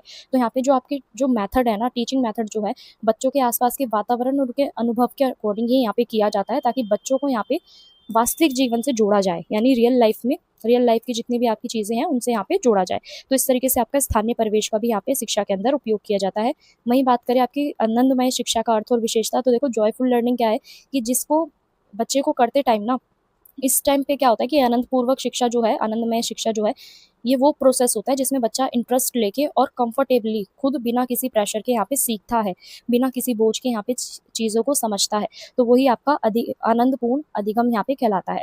तो खेल आधारित शिक्षण भी इसके अंदर होता है, यानी आपका खेलों के माध्यम से बच्चों को यहाँ पे सिखाया जाता है। इससे बच्चों की जो सक्रियता जो है, एक्टिवनेस जो है, उनके अंदर बढ़ता है, और सीखने की जो अलग अलग प्रभावी तरीके हैं वो भी हमें देखने को मिलते हैं। वहीं बात करें रचनात्मक गतिविधियाँ, यानी बच्चों को यहाँ पे गीत, कहानी, चित्रकला, नाटक जैसी जितनी भी गतिविधियाँ हैं ना, वो यहाँ पे सीखने के लिए प्रोत्साहित करती है, ठीक है, इंटरेस्टिंग बनाती है उनके सीखने को, और बच्चों की जो इमेजिनेशन पावर जो होती है, क्रिएटिविटी जो होती है, इसका भी विकास यहाँ पे होता है। वहीं बात करें तनाव मुक्त वातावरण की, तो देखो जॉयफुल लर्निंग क्या कर रही है, बच्चों के अंदर का जितना भी डर है, जितना भी स्ट्रेस है, उससे एकदम दूर रख के उन्हें सीखने के लिए प्रोत्साहित कर रही है, ताकि बच्चों के अंदर एक कॉन्फिडेंस बिल्डअप हो पाए, और उनका जो सीखने की जो पूरी प्रक्रिया है उसमें वो भाग ले पाए। वहीं अगर हम यहाँ पे बात करें इसके उदाहरण की, तो देखो आपका जो आनंदमय शिक्षा के जो उदाहरण है वो क्या है कि हम बच्चों को यहाँ पे कहानी के द्वारा सिखा सकते हैं, यानी भाषा, नैतिक शिक्षा, ये जितनी भी आपकी नैतिक शिक्षा यानी मॉरल एजुकेशन से रिलेटेड जितनी भी स्टोरीज होती हैं हम उन्हें यहाँ पे उनके माध्यम से बच्चों को सिखा सकते हैं, ताकि बच्चे जो हैं, बच्चे ना ज़्यादातर आपकी कहानियों में इंटरेस्ट लेते हैं, ठीक है। तो इसलिए जो संदेश जो है ना ईजिली हम उनको बच्चों को सिखा सकते हैं, मोरालिटी यहाँ पे सिखा सकते हैं, नैतिकता सिखा सकते हैं। वहीं बात करें शैक्षिक खेल, देखो यहाँ पे शैक्षिक खेलों की अगर हम बात करें तो गणित, विज्ञान, भाषा जैसे जितने भी आपके कॉन्सेप्ट होते हैं ना, मैथ्स के, साइंस के, इनको यहाँ पे खेल के द्वारा सिखाया जाता है, ताकि बच्चों को का ना इंटरेस्ट जो है वो बन पाए, ठीक है। बच्चे एंटरटेनमेंट के साथ साथ वो यहाँ पे सीख पाए। वहीं बात करें भूमिका निर्वाहन यानी आपका रोल प्ले की, तो अलग अलग बच्चों की जो विभिन्न भूमिकाएं हैं ना, इनको यहाँ पे निभाने का अवसर दिया जाता है रोल प्ले में, यानी उनकी जो क्षमता है, अभिव्यक्ति क्षमता जो है, और जो उनका आत्मविश्वास यानी कॉन्फिडेंस जो है, इससे उसमें वृद्धि होती है। वहीं बात करें हम गीत और कविताओं की, तो देखो गीत और कविता, राइम्स और पोएम्स के थ्रू भी यहाँ पे बच्चों को सिखाने में सबसे ज़्यादा यहाँ पे सरलता हमें देखने को मिलती है, क्योंकि बच्चे राइम्स को और पोएम्स को जल्दी याद कर पाते हैं, और ये जो मेथड है विशेष रूप से आपका प्राइमरी एजुकेशन को इफेक्टिव बनाता है। तो अगर हम बात करें प्राथमिक स्तर पर बाल केंद्रित और आनंदमय शिक्षा, इन दोनों का ही महत्व क्या है, तो देखो ये बच्चों के इंटरेस्ट में क्या कर रहा है, इंटरेस्ट को यहाँ पे डेवलप कर रहा है, सीखने की रुचि जो है उसको विकसित कर रहा है। ये दोनों ही क्या है, आपके एक्साइटमेंट और इंटरेस्ट को यहाँ पे बच्चों के अंदर पैदा कर रहे हैं, और इससे जो विद्यालय का जो वातावरण है वो भी आपका पॉजिटिव बन रहा है, सकारात्मक बन रहा है। समग्र विकास यानी आपका होलास्टिक डेवलपमेंट, यानी ऑल ओवर डेवलपमेंट भी यहाँ पे क्या हो रहा है, यहाँ पे बच्चों का हो रहा है, और शिक्षा भी आपकी अधिक संतुलित बन रही है और सार्थक बनती है। वहीं बात करें क्रिएटिविटी का डेवलपमेंट भी हो रहा है, यानी रचनात्मकता का विकास हो रहा है, यानी बच्चे यहाँ पे खुद सोच रहे हैं, खोज रहे हैं, नए विचारों को अपने प्रस्तुत कर रहे हैं, तो ये सब क्या है, उनकी रचनात्मक क्षमता का विकास यहाँ पे उससे हो रहा है। वहीं बात करें हम आत्मविश्वास में वृद्धि, तो देखो यहाँ पे सक्रिय भाग्यता और सफल एक्सपीरियंस जो है आपके बच्चों के, उनसे बच्चों के अंदर आत्मविश्वास जो है वो बढ़ रहा है, और वो अपनी क्षमता को बेहतर ढंग से यहाँ पे पहचान पा रहे हैं। वहीं अगर स्टूडेंट्स हम बात करें यहाँ पे प्रभावी क्रियान्वयन के सुझाव की, तो देखो शिक्षक की जो सकारात्मक भूमिका जो है वो यहाँ पे सबसे ज़्यादा इंपॉर्टेंट होती है, बच्चों को सीखने के अवसर क्योंकि शिक्षक के द्वारा ही यहाँ पे प्रदान किए जाते हैं। वहीं अगर हम बात करें गतिविधि आधारित कक्षाएं यानी आपकी एक्टिविटीज़, जो क्लासरूम होते हैं वो क्या होते हैं, तो यहाँ पे ना ज़्यादातर आपके जो गतिविधि आधारित कक्षाएं होती है ना, इसके अंदर बच्चों को ना खुद से एक्सपीरियंस के अकॉर्डिंग, बच्चों के यहाँ पे खुद से अनुभव करने के ऊपर ज़्यादातर यहाँ पे बढ़ावा दिया जाता है, यानी बच्चा खुद करके यहाँ पे सीखने की कोशिश करता है। इससे जो उसके सीखने की जो भावना है और भी ज़्यादा इंटरेस्टिंग यहाँ पे बनती है। वहीं अगर हम बात करें स्टूडेंट्स यहाँ पे शिक्षण सामग्री का उपयोग, तो देखो यहाँ पे टीचर अपना पिक्चर्स के थ्रू, मॉडल्स के थ्रू, खेल सामग्री के थ्रू, डिजिटल संसाधनों का उपयोग करके बच्चों की जो सहभागिता जो है वो और भी ज़्यादा यहाँ पे बढ़ा सकता है। वहीं बात करें अनुकूलन वातावरण, यानी विद्यालय का जो वातावरण है ना, बच्चों के लिए एक सुरक्षित, सहयोगात्मक और प्रेरणादायक यहाँ पे होना चाहिए। इससे आनंद में जो अधिगम जो है, जॉयफुल लर्निंग जो है, उसको बढ़ावा मिलता है। तो चलिए अब बात करते हैं हम यहाँ पे इस प्रश्न के निष्कर्ष की। तो निष्कर्ष यहाँ पे क्या कहता है कि देखो जो चाइल्ड सेंटर्ड जो आपकी अप्रोच है, ठीक है, और जॉयफुल लर्निंग जो है, ये दोनों ही आपकी प्राथमिक शिक्षा के अंदर महत्वपूर्ण कॉन्सेप्ट है। क्यों है? क्योंकि बच्चों के इंटरेस्ट के अकॉर्डिंग, उनकी आवश्यकताओं के अकॉर्डिंग, उनके अनुभव को यहाँ पे ज़्यादातर इसमें महत्व दिया गया है, ठीक है। और सीखने को यहाँ पे सरल बनाया है, रोचक बनाया है, प्रभावी बनाया है, और गतिविधि आधारित जो आपका शिक्षण जो होता है ना, ये ज़्यादातर आपका खेल, कहानी और परियोजना कार्य जैसे जितने भी आपके माध्यम बच्चों का जो समग्र विकास है ना, इसमें ही सहायता करता है। तो इसलिए आपका जो प्राथमिक जो स्तर जो है ना, प्राथमिक स्तर पर जो गुणवत्तापूर्ण शिक्षा जो है, इनके लिए दोनों ही दृष्टिकोण को अपनाना बहुत ज़्यादा ज़रूरी होता है। तो चलिए अब आगे बात करते हैं। अगला प्रश्न जो है आपका प्रश्न नंबर 5, इसमें पूछा गया है कि विद्यालय प्रबंधन में जो आपकी पंचायती राज संस्थाएं हैं, उनकी क्या भूमिका होती है। वहीं दूसरे प्रश्न में क्या पूछा है कि विद्यालय प्रबंधन समिति यानी आपका SMC की क्या भूमिका है, और विद्यालय विकास में सामुदायिक सहभागिता का वर्णन कीजिए। तो अगर हम यहाँ पे बात करें स्कूल मैनेजमेंट की, यानी आपका विद्यालय प्रबंधन की, तो इससे इसका मतलब क्या है कि स्कूल्स को चलाने के लिए, उसके डेवलपमेंट के लिए, उसके अंदर जितने भी रिसोर्सेज हैं, संसाधनों का जो उपयोग है, जितनी भी आपकी एजुकेशनल एक्टिविटीज़ हैं, इन सबको प्रभावी संगठन कौन बनाता है, यहाँ पे आपका स्कूल मैनेजमेंट यहाँ पे बनाता है। तो प्राथमिक शिक्षा में ना ये सबसे ज़्यादा अधिक उत्तरदायी होता है, सहभागी होता है, और गुणवत्तापूर्ण बनाने के लिए यहाँ पे जो आपकी पंचायती राज संस्थाएं जो है ना, इनको यहाँ पे क्या किया जाता है, विद्यालय प्रबंधन समिति तथा स्थानीय समुदाय की जो भूमिका है ये बहुत ज़्यादा होती है। इनके सहयोग से क्या होता है कि जो विद्यालय है और जो समाज है, इनके बीच जो मजबूत संबंध जो है वो स्थापित होते हैं, और शिक्षा का भी विकास यहाँ पे संभव होता है। तो चलिए इसको थोड़ा डिटेल में समझते हैं। तो देखो पहला पॉइंट क्या कहता है कि विद्यालय प्रबंधन में पंचायती राज संस्थाओं की क्या भूमिका है। तो पहला पॉइंट क्या कहता है यहाँ पे, विद्यालयों की निगरानी एवं पर्यवेक्षण, तो जितने भी आपकी पंचायती राज संस्थाएं होती है ना, वो विद्यालय के कार्यों को नियमित रूप से वो क्या करती है, उनमें निगरानी रखती है, और वो शिक्षकों की उपस्थिति, विद्यालयों की उपस्थिति और विद्यालयों की जो व्यवस्था है, इन सब पे वो क्या करती है, मैनेजमेंट पे पूरे पे वो ध्यान रखती है। तो विद्यालयों का जो कार्य क्षमता जो है ना, उसमें भी हमें सुधार देखने को यहाँ पे मिलता है। वहीं बात करें शैक्षिक योजनाओं का क्रियान्वयन, यानी सरकार के द्वारा संचालित अलग अलग जो आपकी शैक्षिक योजनाएं हैं, वो भी स्थानीय स्तर पे लागू करने में पंचायतों की भूमिका बहुत ज़्यादा होती है, और ये योजनाएं जो है ना, वो और भी ज़्यादा प्रभावी और आपके जो संचालन है वो बनाने में मदद करती है। वहीं स्टूडेंट्स, अगर हम बात करें यहाँ पे संसाधनों की व्यवस्था, तो देखो यहाँ पे जो पंचायती राज संस्थाएं जो होती है ना, ये विद्यालयों की आधारभूत आवश्यकताओं, जैसे आपकी बिल्डिंग्स के निर्माण, या हम कह सकते हैं भवनों का जो निर्माण है, ठीक है, पेयजल है, शौचालय है, जितनी भी आपकी सुविधाएं होती है ना विद्यालय के अंदर, इसको यहाँ पे क्या करती है, व्यवस्थित करने में यहाँ पे सहयोग करती है, और जिससे आपका जो विद्यालय का जो वातावरण है वो यहाँ पे बेहतर बनता है। वहीं बात करें हम शिक्षा के प्रति जागरूकता की, तो शिक्षा के प्रति जागरूकता यहाँ पे क्या है कि यानी आपका जो पंचायतें जो है ना, पंचायतें समुदाय में आपकी जो शिक्षा का जो महत्व है, इसके प्रति ये क्या करती हैं, जागरूकता भी फैलाती है, और पेरेंट्स को और बच्चों को यहाँ पे विद्यालय भेजने के लिए प्रेरित करती है। इससे जो आपका नामांकन जो उपस्थिति है, इसमें भी वृद्धि होती हुई नजर आती है। वही बात करें विद्यालय प्रबंधन समिति, यानी आपका SMC का परिचय और उसका गठन, तो देखो SMC जो है ना, इसका मीनिंग क्या है कि ये आपका स्कूल मैनेजमेंट की ही एक क्या है, आपकी समिति है, ठीक है, जिसका जो गठन है वो विद्यालयों के प्रभावी संचालन, उसके डेवलपमेंट और अभिभावक, शिक्षक, समुदाय, इन तीनों के प्रतिनिधित्व इसमें क्या होते हैं, आपके शामिल होते हैं। वहीं अगला पॉइंट क्या कहता है कि लोकतांत्रिक सहभागिता, यानी SMC जो है ना, वो स्कूल मैनेजमेंट में जो आपके पेरेंट्स जो है, समुदाय की जो भागीदारी है, इन सबको सुनिश्चित करती है। इससे जो आपके निर्णय लेने की जो क्षमता है, या निर्णय लेने की जो पूरी प्रक्रिया है, इसको ये और भी ज़्यादा प्रभावी और उत्तरदायी बनाती है। वहीं अगर हम बात करें यहाँ पे RTE अधिनियम के अंतर्गत इसका क्या महत्व है, तो देखो शिक्षा का जो अधिकार अधिनियम है ना, 2009 जो आपका RTE जो है ना, इसके अंदर जो आपका SMC जो है, इसको बहुत ज़्यादा इंपॉर्टेंस दी गई है। इसका बेसिकली उद्देश्य क्या है कि जो आपके स्कूल्स है, स्कूल्स के डेवलपमेंट में जो आपका स्थानीय समुदाय है ना, इसको सक्रिय रूप से यहाँ पे इसमें जोड़ा गया है। वहीं बात करें हम अगले पॉइंट की, तो देखो विद्यालय और समुदाय के बीच में ये एक सेतु का कार्य भी करती है, यानी SMC विद्यालय और स्थानीय समुदाय के बीच एक कड़ी का भी काम करती है। इससे दोनों के बीच में आपका संयोग और संवाद भी यहाँ पे बढ़ता है।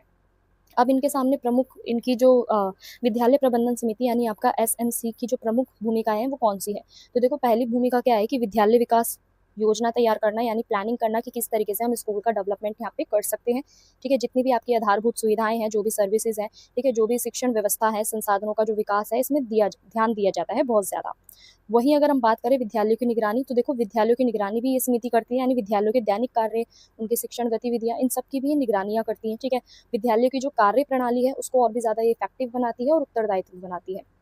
वहीं बात करें संसाधनों का उचित उपयोग, यानी SMC जो है ना, वो ये भी सुनिश्चित करती है कि जो विद्यालय हैं, उनके लिए जो आपका फंड जो है, यानी धनराशि जो है, ठीक है, और जो भी आपके रिसोर्सेज है, इनका सही यूज़ हो रहा है या नहीं हो रहा, यानी वित्तीय पारदर्शिता भी ये दिखाती है कि किसी भी तरीके का कोई भ्रष्टाचार तो नहीं हो रहा। वहीं अगर हम बात करें विद्यार्थियों की उपस्थिति को बढ़ाना, यानी समिति जो है ना, ये समिति जो है विद्यालय छोड़ने वाले बच्चों की यहाँ पे पहचान करती है, और उन्हें दोबारा से स्कूल से जोड़ने का प्रयास करती है। तो इससे आपका जो नामांकन जो है, उपस्थिति जो है, इसमें भी सुधार होता हुआ नजर आता है। वहीं बात करें विद्यालय शिक्षा में जो आपकी सामुदायिक सहभागिता है, इसका क्या महत्व है, तो देखो शिक्षा के प्रति ये सकारात्मक वातावरण देती है, यानी जब समुदाय विद्यालय के कार्यों में जब ये भाग लेती है, तो ये शिक्षा के प्रति क्या कर रही है, आपको यहाँ पे एक सकारात्मक वातावरण देती है, ताकि बच्चे और जो अभिभावक है, यानी चिल्ड्रन और जो पेरेंट्स हैं, इन दोनों के बीच में क्या बने, एक जागरूकता बने, अवेयरनेस यहाँ पे बढ़े। वहीं बात करें विद्यालय की आवश्यकताओं की पूर्ति, यानी समुदाय विद्यालयों की जो विभिन्न आवश्यकताएं होती है ना, उसमें भी ये पूरा करने में सहयोग देती है। स्थानीय संसाधन सहयोग से विद्यालय का जो विकास है, वो भी आपका यहाँ पे संभव हो पाता है। तो विद्यालयों के विकास में सहयोग किस तरीके से ये करती है, तो देखो यहाँ पे अभिभावक और समुदाय, उनकी सहभागिता से जो बच्चों के जो शैक्षिक और सामाजिक विकास है ना, इसमें यहाँ पे सहायता मिलती है, और इससे बच्चों को यहाँ पे सीखने का जो बेहतर जो तरीका जो है, या हम कह सकते हैं सीखने का जो बेहतर अवसर है, वो भी यहाँ पे मिलता है। तो उत्तरदायित्व और पारदर्शिता की बात करें, तो देखो सामाजिक सहभागिता से जितने भी आपके विद्यालय के जो कार्य है ना, उसमें पारदर्शिता आती है, और साथ ही विद्यालय प्रबंधन आपका और भी ज़्यादा उत्तरदायित्व बनता है। तो अब हम यहाँ पे बात करते हैं विद्यालय विकास में जो आपका सामुदायिक सहभागिता है, उसका क्या स्वरूप है। तो देखो अभिभावक और शिक्षकों की जो बैठकें होती है, यानी जो आपका PTM वगैरह जो होती है, उसमें PTM में ना ये मिलकर क्या करते हैं, अभिभावक और शिक्षक ये दोनों ही मिलकर क्या समझते हैं कि जो स्टूडेंट्स है उसकी प्रोग्रेस क्या है, इसके ऊपर यहाँ पे डिस्कशन होता है, चर्चा होती है, ताकि बच्चों की जो समस्याएं हैं उनका समाधान यहाँ पे किया जा सके। वहीं बात करें विद्यालय गतिविधियों का सहयोग, यानी समुदाय जो है आपके सांस्कृतिक, खेल, शैक्षिक कार्यक्रम में भी भाग लेते हैं। इससे विद्यालय और समाज के बीच के जो संबंध है वो भी आपके मजबूत होते हैं। अगर हम बात करें यहाँ पे आपके स्थानीय संसाधनों के योगदान की, तो देखो स्थानीय लोग जो है ना वो विद्यालय के आर्थिक, भौतिक और अन्य प्रकार के जितने भी सहयोग है वो यहाँ पे प्राप्त कर सकते हैं, और विद्यालय की जो सुविधाएं हैं इसमें भी यहाँ पे सुधार होता है। तो जागरूकता अभियान भी इनके द्वारा चलाए जाते हैं, जैसे आपका समुदाय शिक्षा है, स्वच्छता है, बालिका शिक्षा है, नामांकन है, इन सबको बढ़ाने के लिए ना आपके अवेयरनेस प्रोग्राम यहाँ पे चलाए जाते हैं, जो आपके समुदाय के द्वारा यहाँ पे समुदाय शिक्षा के द्वारा यहाँ पे चलाए जाते हैं। तो देखो इससे जो आपका शिक्षा का जो प्रसार है वो भी यहाँ पे बढ़ता है। वहीं बात करें प्रभावी विद्यालय प्रबंधन के सुझाव की, तो देखो एसएमसी को ना यहाँ पे सशक्त बनाना बहुत ज़्यादा ज़रूरी है। यानी आपका विद्यालय प्रबंधन समिति के जितने भी सदस्य हैं उनको यहाँ पे प्रशिक्षण और आवश्यक जानकारी होना बहुत ज़्यादा ज़रूरी है। इससे वे अपनी जिम्मेदारियों को और भी ज़्यादा बेहतर तरीके से यहाँ पे समझ पाएंगे। वहीं बात करें पंचायत और विद्यालयों का समन्वय, यानी पंचायत और स्कूल्स के बीच में कोऑर्डिनेशन होना चाहिए, नियमित यहाँ पे संवाद यानी कम्युनिकेशन होना चाहिए, सहयोग होना चाहिए, ताकि आपके जितने भी विकास के जो कार्य हैं उन्हें प्रगति मिल पाए। सामुदायिक सहभागिता को बढ़ाना, यानी अधिक से अधिक जो आपके पेरेंट्स है, अभिभावक है और जो स्थानीय नागरिक जो है इनको विद्यालय गतिविधियों से यहाँ पे जोड़ना चाहिए, ताकि विद्यालय का जो विकास है वो और भी ज़्यादा आपका प्रभावी हो। वहीं बात करें हम यहाँ पे पारदर्शी प्रबंधन की, तो देखो विद्यालय से संबंधित जितने भी आपके निर्णय हैं, जो वित्तीय गतिविधियां हैं वो एकदम पारदर्शी होनी चाहिए।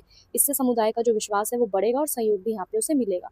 तो स्टूडेंट्स अब हम यहाँ पे बात करते हैं इस प्रश्न के निष्कर्ष की। तो देखो निष्कर्ष यहाँ पे क्या कहता है कि पंचायती राज की जो संस्थाएं हैं, जो विद्यालय प्रबंधन समिति है यानी आपका एसएमसी जो है, वो स्थानीय समुदाय विद्यालय प्रबंधन के विकास के महत्वपूर्ण घटक है। तो ये संस्थाएं क्या कर रही है, विद्यालयों की निगरानी कर रही है, वहाँ पे रिसोर्सेज की जो आपकी जो व्यवस्था है, ठीक है, पूरा जो मैनेजमेंट है उसको यहाँ पे वो देख रही है, और जितने भी आपके शैक्षिक योजनाएं जो हैं, एजुकेशनल प्रोग्राम्स जो हैं, ठीक है, इनको भी यहाँ पे चलाती हैं। विद्यार्थियों के हितों की रक्षा में भी महत्वपूर्ण भूमिका निभाती है। सामुदायिक सहभागिता से विद्यालय अधिक आपके उत्तरदायी बनते हैं और पारदर्शी और प्रभावी बनते हैं। तो इसलिए आपकी गुणवत्तापूर्ण प्राथमिक शिक्षा के लिए ना सभी को यहाँ पे सक्रिय भागीदारी निभाना बहुत ज़्यादा ज़रूरी होता है। तो चलिए बात करते हैं यहाँ पे प्रश्न नंबर 6 की। प्रश्न नंबर 6 आपका क्या कहता है कि मध्य आहान भोजन योजना पर संक्षिप्त टिप्पणी लिखें, यानी आपका मिड डे मील योजना जो है वो क्या है, इसके ऊपर एक शॉर्ट नोट निकला है। वहीं अगर हम बात करें अगले प्रश्न की, तो देखो प्राथमिक विद्यालय शिक्षकों के व्यावसायिक विकास की आवश्यकता और विधियां यहाँ पे बताइए। यानी प्राथमिक विद्यालय में जो आपके टीचर्स हैं उनका जो प्रोफेशनल डेवलपमेंट जो है, इसकी नीड हमें यहाँ पे क्यों है और कौन कौन से मेथड्स हैं, चलिए समझते हैं। तो देखो यहाँ पे मिड डे मील स्कीम जो थी ना आपकी, ये भारत सरकार के द्वारा चलाई गई थी, और ये आपके पोषण से संबंधित एक प्लानिंग थी, योजना थी। बेसिकली इसका उद्देश्य क्या था कि प्राथमिक और उच्च प्राथमिक के जो स्कूल्स हैं, यानी आपके जो प्राथमिक और उच्च प्राथमिक विद्यालय जो है, इनके अंतर्गत आने वाले बच्चों को यहाँ पे पौष्टिक भोजन दिया जाए। और दूसरी ओर अगर हम बात करें प्रोफेशनल डेवलपमेंट की, तो यहाँ पे टीचर्स के जो प्रोफेशनल डेवलपमेंट जो है, व्यावसायिक विकास जो है, ये क्या करता है, शिक्षकों के ज्ञान को, उनकी कौशल, दक्षता, पेशेवर, इन सब में नियंत्रण सुधार करता है। ठीक है, तो दोनों ही क्या है, आपके प्राथमिक शिक्षा की क्वालिटी को यहाँ पे सुधारने के लिए, इंप्रूवमेंट करने के लिए महत्वपूर्ण भूमिका यहाँ पे निभाते हैं। तो चलिए समझते हैं। तो देखो अगर हम मिड डे मील योजना का एक छोटा सा इंट्रो लें, तो देखो यहाँ पे इसका अर्थ और उद्देश्य क्या है कि मिड डे मील क्या है कि बच्चों को यहाँ पे दोपहर का जो पौष्टिक भोजन है वो देने की योजना आपकी क्या कहलाती है, यहाँ पे मिड डे मील योजना कहलाती है। तो इसका बेसिकली उद्देश्य क्या था कि बच्चों का जो पोषण, न्यूट्रिशन लेवल जो है उसमें सुधार करना, ठीक है, विद्यालयों में उनका नामांकन बढ़ाना और उनकी उपस्थिति बढ़ाना। तो ये योजना शिक्षा और स्वास्थ्य यहाँ पे दोनों को ही क्या कर रही थी, प्रोत्साहित कर रही थी। तो इस योजना की शुरुआत कैसे हुई, तो देखो राष्ट्रीय स्तर पर ना ये वर्ष 1995 यानी आपका 1995 में इसको यहाँ पे स्टार्ट किया गया, और बाद में अधिक व्यापक और प्रभावी ये बन गया। तो ये ना आज भी ये दुनिया की सबसे बड़ी विद्यालय पोषण योजनाओं में से एक मानी जाती है, आपकी मिड डे मील स्कीम। ठीक है, वहीं अगर हम बात करें लक्षित लाभार्थी की यहाँ पे बात करें, तो देखो सरकारी और सरकारी सहायता प्राप्त जितने भी आपके विद्यालय हैं उनमें यहाँ पे विद्यार्थियों को ये दी जाती है। ठीक है, विशेष रूप से जो आपके आर्थिक रूप से कमजोर वर्ग के जो बच्चे हैं, सबसे ज्यादा लाभ उन्हें यहाँ पे मिलता है।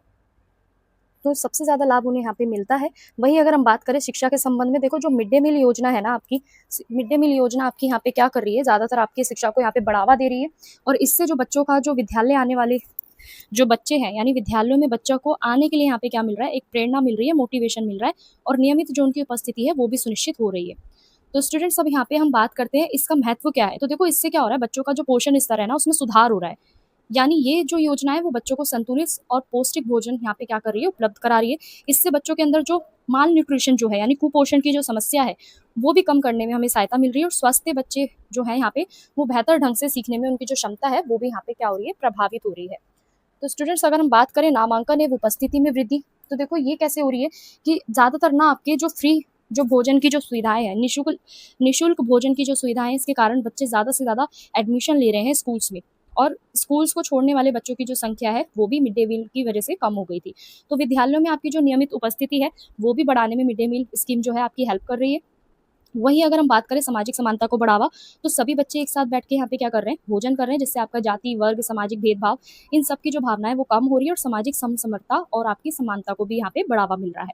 सीखने की क्षमता में भी वृद्धि हमें देखने को मिल रही है, यानी जितने भी आपके भूख मुक्त वातावरण जो है, ये बच्चों के अंदर अधिक ध्यान से पढ़ाई कर पाते हैं। ठीक है, भूख मुक्त वातावरण मीन्स कि जो बच्चे ज़्यादातर भूखे रह के अपना पढ़ाई पे फोकस नहीं कर पा रहे थे, अब क्या हो रहा है कि वो ज़्यादा से ज़्यादा अपना फोकस यहाँ पे पढ़ाई पे कर पा रहे हैं, और उन्हें पौष्टिक भोजन जो है उनके शारीरिक मानसिक विकास में भी सहायता कर रहा है। तो इससे सीखने के जो बेहतर परिणाम है वो भी हमें यहाँ पे देखने को मिल रहे हैं।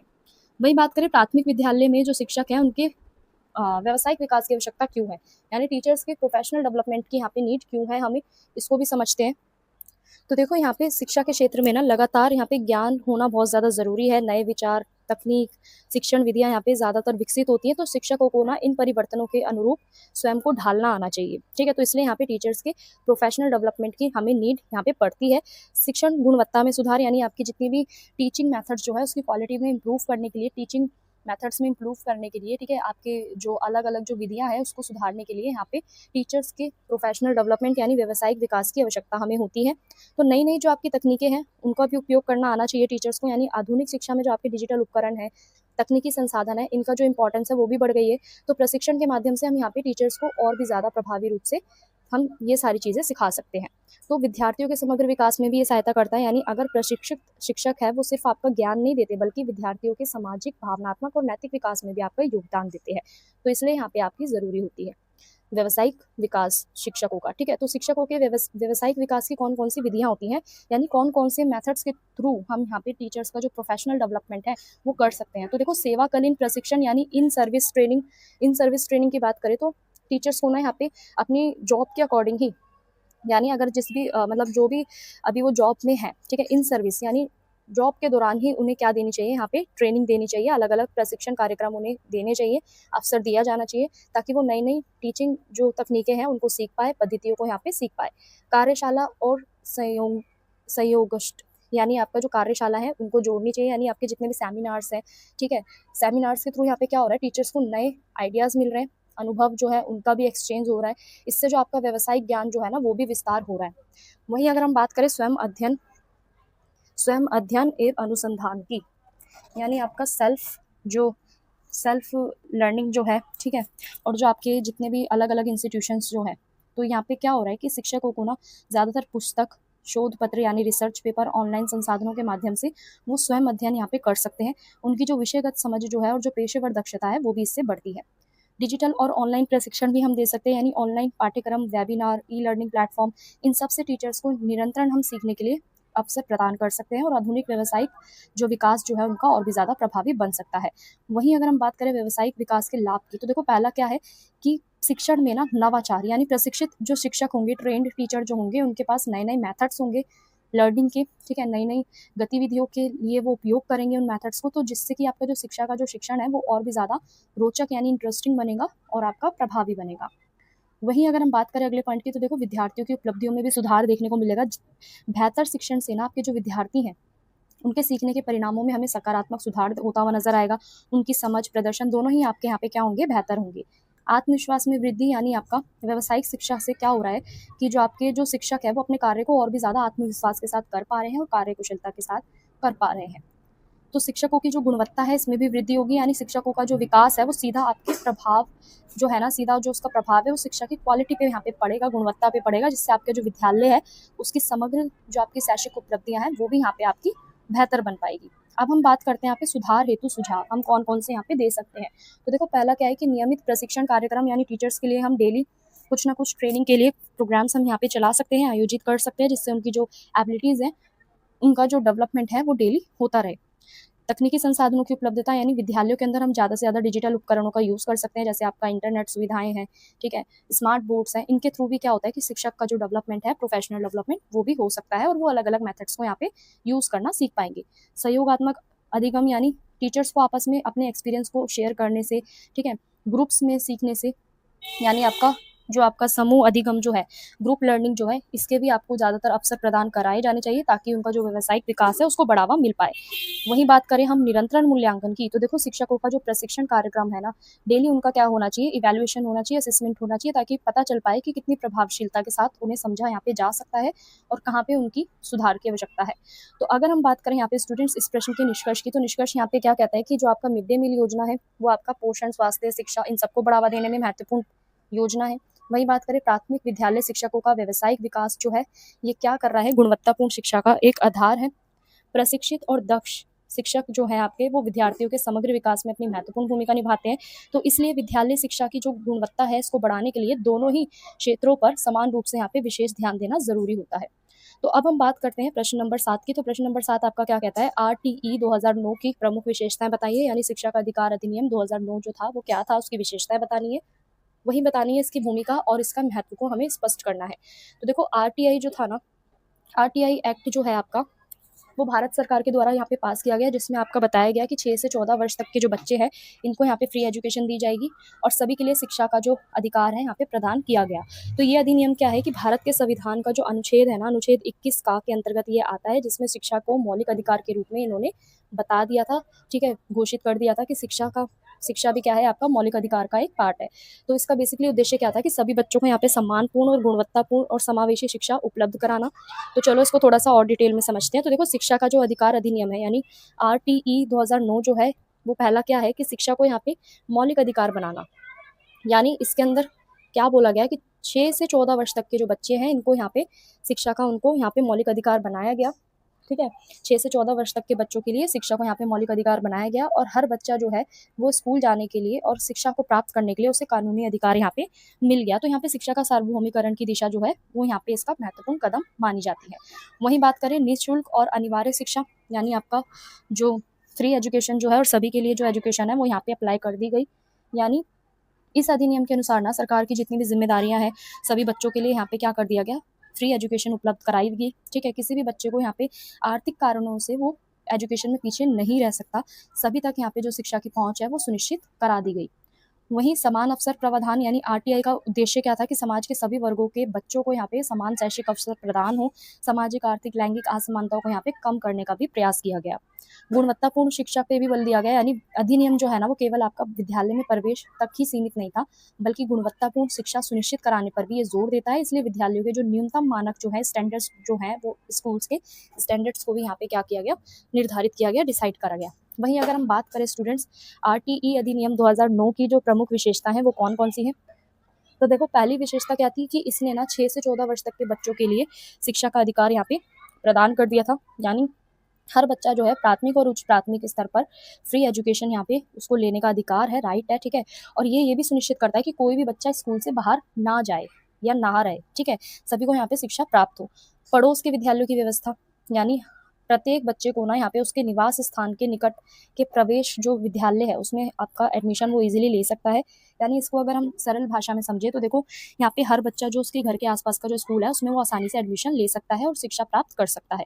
निजी विद्यालयों में 25% आरक्षण, ठीक है, यानी आपके जितने भी प्राइवेट स्कूल्स हैं, आर्थिक रूप से जो कमजोर बच्चे हैं, जो वंचित वर्ग के बच्चे जो है, उनके लिए 25 सीट्स का यहाँ पे क्या किया गया, आरक्षण किया गया। और सामाजिक और समावेशन को भी यहाँ पे क्या करा गया, बढ़ाया गया। शारीरिक दंड और भेदभाव पे यहाँ पे रोक लगाई गई। इस अधिगम के अंतर्गत क्या हुआ कि आपकी जितनी भी पनिशमेंट है, जितने भी आपके डिस्क्रिमिनेशन है, भेदभाव जो है, ठीक है, इन सब के ऊपर प्रतिबंध लगाया गया, रोक लगाई गई, ताकि जो बच्चे हैं वो अपने एक कंफर्टेबल जोन में रह के सीख पाएं, एक अनुकूलित वातावरण में सीख पाएं। तो इसके अधिनियम की भूमिका क्या थी इस अधिनियम की, तो देखो ये क्या था कि ये सब बच्चों के लिए यहाँ पे सार्वभौमिक नामांकन को ये बढ़ावा देता है। यानी आरटीई ने सभी बच्चों को यहाँ पे स्कूल से जोड़ने में मदद कर रहा है, ठीक है, भूमिका निभाई है। इससे आपका स्कूल्स में एडमिशन की जो दर जो है वो भी आपकी उसमें भी वृद्धि हुई है और शिक्षा का भी यहाँ पे प्रसार हुआ है। विद्यालय छोड़ने की जो समस्या है इसमें भी हमें कमी देखने को मिली है, यानी फ्री एजुकेशन की वजह से और विभिन्न सुविधाओं के कारण बच्चे जो है ना वो स्कूल छोड़ने की जो उनकी दर है उसमें भी कमी आई है। इससे आपकी शिक्षा जो है वो नियंत्रित और सुनिश्चित हो गई है। वहीं बात करें समावेशी शिक्षा को प्रोत्साहन, यानी ये अधिनियम जो है ना वो समाज के कमजोर और वंचित वर्गों के लिए मुख्य धारा जो है उसको शिक्षा से जोड़ता है और सभी बच्चों को यहाँ पे समान अवसर प्रदान करता है। बाल अनुकूलन शिक्षण वातावरण यानी आरटीआई क्या कर रहा है कि बच्चों को यहाँ पे सुरक्षित, सम्मानजनक और सहयोगात्मक वातावरण प्रदान कर रहा है, ताकि बच्चे का जो होलिस्टिक डेवलपमेंट है इसको यहाँ पे प्रोत्साहन मिल पाए। अब इसका महत्व क्या है? आरटीई का महत्व क्या है कि ये शिक्षा के अंदर लोकतांत्रिकरण कर रहा है, यानी ये अधिनियम क्या कर रहा है, सभी बच्चों को अधिकार दे रहा है शिक्षा प्राप्त करने का, जिससे आपका जो लोकतंत्र है वो भी मजबूत हो रहा है। इससे शिक्षा केवल आपके कुछ वर्गों तक सीमित नहीं रह रही, बल्कि सभी वर्गों तक यहाँ पे पहुंच रही है। वही सामाजिक न्याय की स्थापना, यानी जो भी आपके कमजोर वर्ग है, वंचित वर्ग है, इन बच्चों की जो शिक्षा है, शिक्षा के अवसर को यहाँ पे प्रदान कराया जा रहा है, सामाजिक न्याय को बढ़ावा मिल रहा है। इससे जो आपकी समानता जो है, समानता की जो भावना है सभी के अंदर, वो विकसित हो रही है। वहीं मानव संसाधन विकास, यानी शिक्षित बच्चे जो है वो देश के विकास में अपना महत्वपूर्ण योगदान देते हैं। और जो आरटीई जो है ना, ये मानव संसाधन के विकास की ही एक क्या है, एक आधार को यहाँ पे तैयार कर रहा है। तो ये राष्ट्र निर्माण में भी योगदान दे रहा है। ठीक है, तो ये अधिनियम क्या कर रहा है कि यहाँ पे शिक्षा को, प्राथमिक शिक्षा को यहाँ पे जागरूकता बढ़ा रहा है। ठीक है, ज्यादातर जिम्मेदार यहाँ पे नागरिकों को ये निर्माण करा रहा है, ताकि आपका जो राष्ट्र का सामाजिक और आर्थिक विकास है इसमें मदद मिल पाए। तो इस अधिनियम के सामने ना कुछ चुनौतियां भी थी इसको चलाने के लिए। क्या थी? तो देखो, आधारभूत सुविधाओं की कमी, यानी कई स्कूल्स में ना आपकी जो बिल्डिंग है, शौचालय है, ठीक है, पेयजल है और अन्य आवश्यक जो सुविधाएं हैं, इनकी कमी के कारण ना ये अधिनियम ज्यादातर आपका प्रभावी सिद्ध यहाँ पे नहीं हुआ। प्रशिक्षित शिक्षकों की कमी, यानी आपके ट्रेन टीचर की भी कमी यहाँ पे हमें देखने को मिली, जिसकी वजह से शिक्षा की जो गुणवत्ता है वो भी प्रभावित हुई। क्षेत्रीय असमानता, यानी ग्रामीण और शहरी क्षेत्रों के बीच में आपकी जो शैक्षिक सुविधाएं हैं, इसके अंतर को भी देखने को हमें यहाँ पे मिला।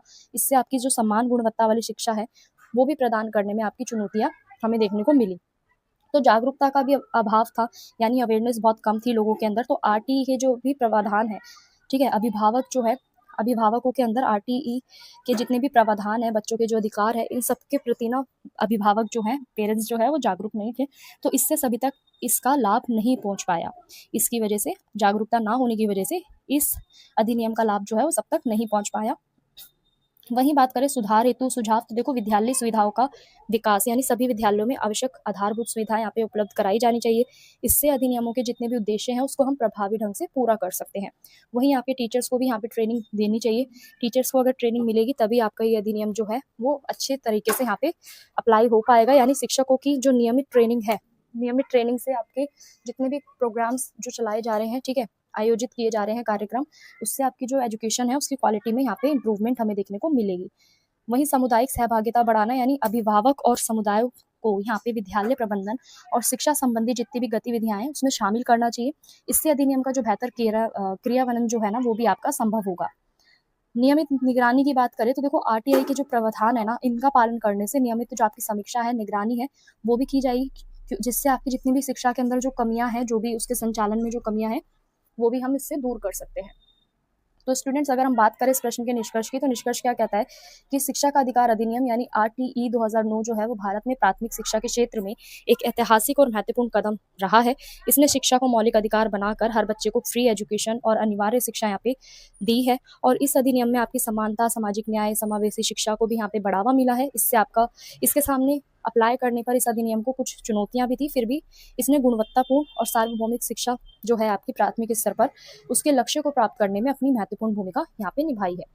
तो स्टूडेंट्स, इसी के साथ हम आगे बढ़ते हैं। अगला प्रश्न आपका क्या कहता है कि समावेशी शिक्षा यानी इंक्लूसिव एजुकेशन आपकी क्या है, और प्राथमिक विद्यालयों में जो आपकी इंक्लूसिव एजुकेशन जो है, इसके बेनिफिट और उसके सामने चैलेंजेस कौन से हैं, यानी लाभ और चुनौतियां कौन सी है। तो देखो, अगर हम समावेशी शिक्षा की बात करें ना, यानी आपका इंक्लूसिव एजुकेशन की बात करें, तो ये आपकी एक ऐसी शिक्षा व्यवस्था है जिसमें सभी बच्चों को, चाहे वो सामान्य हो या विशेष आवश्यकता वाले, यानी आपके चिल्ड्रंस विद स्पेशल नीड वाले जो बच्चे हैं, जिनमें आपकी दिव्यांगता, डिसेबिलिटी वाले जो बच्चे होते हैं वो आते हैं, उनके लिए आपकी इंक्लूसिव एजुकेशन आपकी कहलाई जाती है। ठीक है, चाहे वो बच्चे सामान्य हो चाहे विशेष आवश्यकता वाले हो, एक ही विद्यालय, एक ही कक्षा में उन्हें समान अवसर यहाँ पे दिए जाएंगे। इसका बेसिकली उद्देश्य क्या था? तो इंक्लूसिव एजुकेशन का बेसिकली उद्देश्य क्या था कि बच्चों के साथ बिना किसी भेदभाव के उन्हें गुणवत्तापूर्ण शिक्षा यहाँ पे उपलब्ध कराना और उनकी क्षमताओं को यहाँ पे पूर्ण रूप से विकसित करना। तो समावेशी शिक्षा क्या कर रही है? आपकी समानता, सामाजिक न्याय और लोकतांत्रिक मूल्यों पर यहाँ पे ये आधारित थी। तो अगर हम बात करें समावेशी शिक्षा का अर्थ और उसकी अवधारणा की, तो देखो, सभी बच्चों के लिए समान शिक्षा यहाँ पे देने की इसमें बात की गई थी। यानी समावेशी शिक्षा का उद्देश्य क्या था कि हर बच्चे को उसकी क्षमता और उसकी आवश्यकता के अनुसार यहाँ पे शिक्षा दी जाए। इनमें से किसी भी बच्चे को यहाँ पे शारीरिक, मानसिक, सामाजिक और आर्थिक आधार पर यहाँ पे अलग नहीं रखा जाएगा। सभी बच्चों को एक साथ सीखने का अवसर यहाँ पे मिलेगा।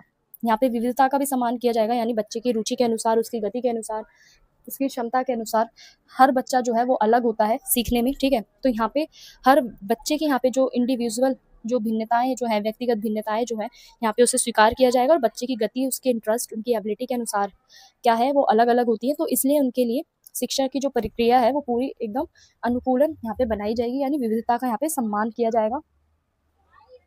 वहीं बात करें हम भेदभाव रहित वातावरण, यानी आपका समावेशी शिक्षा में ना किसी भी प्रकार का यहाँ पे भेदभाव या बहिष्करण जो है इसको यहाँ पे स्थान नहीं दिया गया। विद्यालय का वातावरण आपका एकदम सहयोग, सम्मान, समानता पर आधारित होना चाहिए, जिससे बच्चों के अंदर जो आत्मविश्वास है, कॉन्फिडेंस जो है वो आपका बिल्डअप हो सके। वहीं बात करें सर्वांगीण विकास पर बल, यानी बच्चों का ऑल ओवर डेवलपमेंट पे इसमें बात की गई थी, इंक्लूसिव एजुकेशन पे। ये इंक्लूसिव एजुकेशन जो है वो आपकी एजुकेशनल डेवलपमेंट पे ही ज़्यादा फोकस नहीं करती, बल्कि आपका सामाजिक, भावनात्मक, नैतिक विकास पर भी ये फोकस करती है, जिससे बच्चे का जो होलास्टिक डेवलपमेंट जो है, होलास्टिक पर्सनालिटी डेवलपमेंट जो है, यानी समग्र व्यक्तित्व विकास जो है वो हो पाए। तो अगर हम प्राथमिक विद्यालयों में समावेशी शिक्षा के लाभ की बात करें तो देखो यहाँ पे बच्चों को क्या मिल रहे हैं, समान अवसर मिल रहे हैं, सेम अपॉर्चुनिटीज मिल रही है, किसी भी तरीके का कोई भेदभाव यहाँ पे नहीं किया जा रहा है। विशेष आवश्यकता वाले बच्चे और समान बच्चे जो हैं, ठीक है, उन सबको एक साथ यहाँ पे शिक्षा प्राप्त करने का अवसर मिल रहा है, जिससे जो आपका शिक्षा का जो अधिकार है वो सब तक यहाँ पे पहुँच पा रहा है। वही बात करें सामाजिक समरसता का विकास, तो देखो आपके जब विभिन्न क्षमताओं वाले बच्चे जब एक साथ पढ़ते हैं तो उनमें सहयोग, सहानुभूति, सम्मान की जो भावना है ये भी विकसित होती है, जिससे आपकी जो सामाजिक एकता है, जो समरसता है, इसको भी बढ़ावा यहाँ पे मिलता है। आत्मविश्वास और आत्मसम्मान में वृद्धि भी होती है, यानी विशेष आवश्यकता वाले बच्चे जो है ना वो सामान्य वातावरण में सीखने का उन्हें अवसर मिलता है, जिससे जो उनका कॉन्फिडेंस है वो भी बढ़ता है और वो स्वयं को यहाँ पे समाज का एक महत्वपूर्ण हिस्सा मानने लगते हैं। यानी वो अपने आप को यहाँ पे अलग नहीं मानते हैं, वो यहाँ पे अपने आप को अलग नहीं मानते विशेष आवश्यकता वाले बच्चे, बल्कि यहाँ पे वो दूसरों के समान ही यहाँ पे खुद को मानते हैं और समाज में खुद को एक महत्वपूर्ण हिस्सा मानते हैं समाज का। वहीं अगर हम बात करें समग्र विकास को बढ़ावा, तो देखो समावेशी शिक्षा जो है ना वो बच्चे के बौद्धिक, सामाजिक और भावनात्मक विकास में भी सहायता करती है। बच्चे एक दूसरे से भी सीखते हैं और अपने एक्सपीरियंस को भी क्या करते हैं, वो एक्सचेंज करते हैं, शेयर करते हैं। तो वहीं अगर हम बात करें आपके प्राथमिक विद्यालयों में जो समावेशी शिक्षा के सामने जो चुनौतियां हैं वो कौन सी है, तो देखो प्रशिक्षित शिक्षकों की कमी, यानी यहाँ पे ट्रेंड टीचर जो है आपके, इनकी कमी के कारण भी क्या होता है, कुछ ऐसे विद्यालय होते हैं जहाँ पे आपके शिक्षक उपलब्ध नहीं हो पाते जो विशेष आवश्यकता वाले बच्चे जो हैं उनकी ज़रूरतों को समझ सके, ठीक है। इससे जो आपकी प्रभावी जो समावेशी शिक्षा जो है इसको प्रदान करने में आपकी कठिनाइयाँ यहाँ पे महसूस होती है। वहीं बात करें आधारभूत सुविधाओं के अभाव की, तो देखो कई ऐसे स्कूल्स होते हैं जहाँ पे आपकी रैंप और विशेष शौचालय, सहायक उपकरण, ये सारी चीज़ें नहीं होती, यानी स्पेशल चाइल्ड के अकॉर्डिंग वहाँ पे जितनी भी फैसिलिटीज़ हैं, जितनी भी आपकी सर्विसेज हैं वो वहाँ पे नहीं होती। तो इससे क्या होता है कि जितने भी आपके डिसेबल चाइल्ड जो होते हैं, हम कह सकते हैं स्पेशल चाइल्ड जो होते हैं, उनको ना कई सारी जो कठिनाइयाँ हैं वो देखने को मिलती हैं, ठीक है। तो बड़े वर्ग और आकार की अगर हम बात करें यहाँ पे, तो देखो एक कक्षा के अंदर जो स्टूडेंट्स की जो संख्या जो है, ठीक है, जो उनकी संख्या है वो अधिक होने की वजह से ना टीचर हर बच्चे पर अपना एक इंडिविजुअल अटेंशन यहाँ पे नहीं दे पाता। इससे भी आपका जो समावेशी शिक्षण जो है वो कम इफेक्टिव यहाँ पे बनता है। सामाजिक जागरूकता की कमी, यानी समाज में अभी भी कई लोग ऐसे हैं जो विशेष आवश्यकता वाले बच्चों के प्रति सकारात्मक दृष्टिकोण वो नहीं रखते, उनके समावेशन में यहाँ पे बाधाएं उत्पन्न होती हैं इसी वजह से। तो अगर हम बात करें समावेशी शिक्षा के लिए आपके आवश्यक उपाय हम कौन कौन से कर सकते हैं, तो देखो सबसे पहले हम जो आपके टीचर्स हैं उन्हें यहाँ पे हम ट्रेनिंग देंगे, यानी शिक्षकों को यहाँ पे समावेशी शिक्षण विधियों के बारे में बताएंगे, इंक्लूसिव एजुकेशन मेथड्स जो हैं आपके टीचिंग के वो सिखाएंगे, तो जिससे आपके स्पेशल चाइल्ड जो है ना उनकी आवश्यकता यहाँ पे पूरी हो पाएगी और डेली उनका जो नियमित प्रशिक्षण जो है उन्हें यहाँ पे दिया जाएगा। वहीं बात करें विद्यालय सुविधाओं के अंदर हम विकास कर सकते हैं, यानी जितने भी आपके स्पेशल चाइल्ड जो हैं उनके लिए हम यहाँ पे रैंप, ठीक है, विशेष शौचालय, सहायक शिक्षण सामग्री और जितने भी आपके आवश्यक उपलब्ध जो संसाधन है हमें उपलब्ध यहाँ पे कराए जाने चाहिए, ताकि सभी बच्चे जो है वो अनुकूलन वातावरण उनका बन पाए। अभिभावक एवं समुदाय की सहभागिता, यानी आपके जो अभिभावक हैं, समुदाय जो है, इनके अंदर भी आपका इंक्लूसिव एजुकेशन को सबसे ज़्यादा इंपॉर्टेंस दी जानी चाहिए, जागरूकता फैलानी चाहिए, ताकि बच्चों की जो सहभागिता है, बच्चों का जो विकास है वो अच्छे से हो पाए। सकारात्मक दृष्टिकोण का विकास, यानी आपका विद्यालय और समाज में आपकी समानता, सहयोग, सम्मान की भावना को भी ज़्यादातर यहाँ पे विकसित किया जाना चाहिए, जिससे आपकी जो इंक्लूसिव एजुकेशन है उसको और भी ज़्यादा बढ़ाने में सहायता मिल पाए। वहीं स्टूडेंट्स बात करें समावेशी शिक्षा का महत्व क्या है, तो देखो शिक्षा के अधिकार की ये पूर्ति करता है, यानी समावेशी शिक्षा क्या कर रहा है कि बच्चे को यहाँ पे शिक्षा प्राप्त करने का समान अवसर दे रहा है, शिक्षा के अधिकार और वास्तविक भावना को भी यहाँ पे क्या कर रहा है, ये बढ़ा रहा है। लोकतांत्रिक मूल्यों को बढ़ावा देना, यानी समानता, स्वतंत्रता, सामाजिक न्याय जैसे जितने भी आपके लोकतांत्रिक मूल्य हैं उसको ये बनाने में मजबूत कर रहा है, ठीक है, उनको मजबूत बनाने में सहायता कर रहा है। इससे बच्चों के अंदर एक पॉजिटिव जो सामाजिक दृष्टिकोण है वो भी आपका विकसित हो रहा है।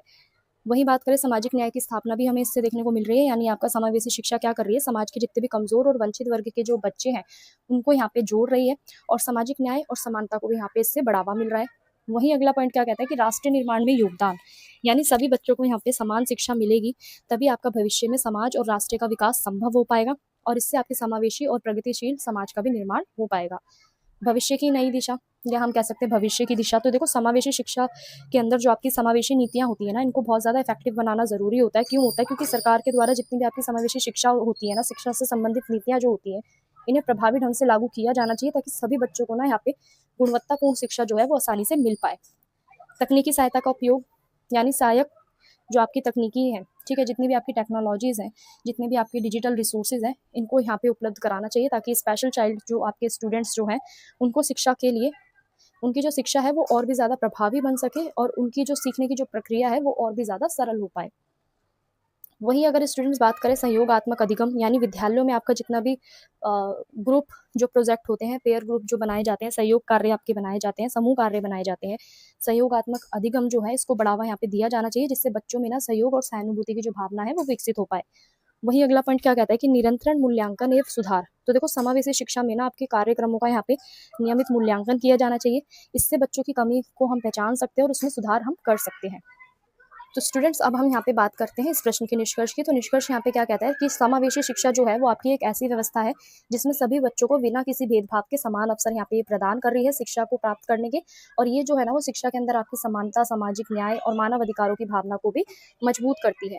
तो इसको अप्लाई करने के लिए आपके प्रशिक्षित जो आपके शिक्षक हैं उनकी कमी हमें देखने को मिलती है, ठीक है, संसाधनों का जो अभाव है ये भी देखने को मिलता है और सामाजिक जागरूकता जैसी जितनी भी चुनौतियां हैं वो भी देखने को मिलती है, लेकिन फिर भी ये जो है आपकी लाभकारी यहाँ पे सिद्ध होती है। इसलिए गुणवत्तापूर्ण और न्यायपूर्ण जो प्राथमिक शिक्षा है ना, इसके लिए आपकी समावेशी शिक्षा को प्रभावी रूप से लागू करना बहुत ज़्यादा ज़रूरी होता है। वहीं स्टूडेंट्स, अब हम बात करते हैं प्राथमिक शिक्षा में जो आपका आईसीटी का जो महत्व है वो क्या है और डिजिटल शिक्षा जो है वो प्राथमिक शिक्षण अधिगम की जो पूरी प्रक्रिया है उसको प्रभावी कैसे बनाती है। तो स्टूडेंट्स, अगर हम यहाँ पे बात करें प्रश्न नंबर 9 की, तो देखो आईसीटी जो है वो क्या है, आपका इंफॉर्मेशन एंड कम्युनिकेशन टेक्नोलॉजी, जो आपका उन तकनीकों और उन डिजिटल संसाधनों से है जिसका मीनिंग, जिसमें आपकी जो सूचनाएं हैं वो उसको हम संग्रहण करके रख सकते हैं, स्टोर करके रख सकते हैं, प्रसंस्करण कर सकते हैं यानी टेलीकास्ट कर सकते हैं, आदान प्रदान यानी एक्सचेंज कर सकते हैं, तो वही आपका आईसीटी कहलाता है। तो वर्तमान समय में जो आपकी आईसीटी जो है ना, इसने शिक्षा के अंदर बहुत ज़्यादा अपना महत्वपूर्ण स्थान बना लिया है और प्राथमिक शिक्षा में जो आपके आईसीटी है, डिजिटल शिक्षा जो है, इसका उपयोग आपका शिक्षण अधिगम की जो प्रक्रिया है उसको और भी ज़्यादा प्रभावी, रोचक और ध्यान केंद्रित यहाँ पे बना दिया है। तो बच्चों का जो आधुनिक ज्ञान है और जो उनका जो कौशल है उससे भी ये जोड़ता है। तो देखो, अगर हम बात करें प्राथमिक शिक्षा में जो आपकी आईसीटी की जो पूरी अवधारणा है वो क्या है, तो यहाँ पे तकनीकी आधारित शिक्षा यानी आईसीटी का उपयोग ज़्यादातर आपका computer, internet, smart board, tablet और जितने भी आपके डिजिटल उपकरण है ना, इनके माध्यम से आपके जितने भी टीचिंग वर्क जो है उसमें इसका यूज़ किया जा रहा है। इससे आपकी जो शिक्षा है वो और भी ज़्यादा अधिक आधुनिक बन रही है और प्रभावी बन रही है।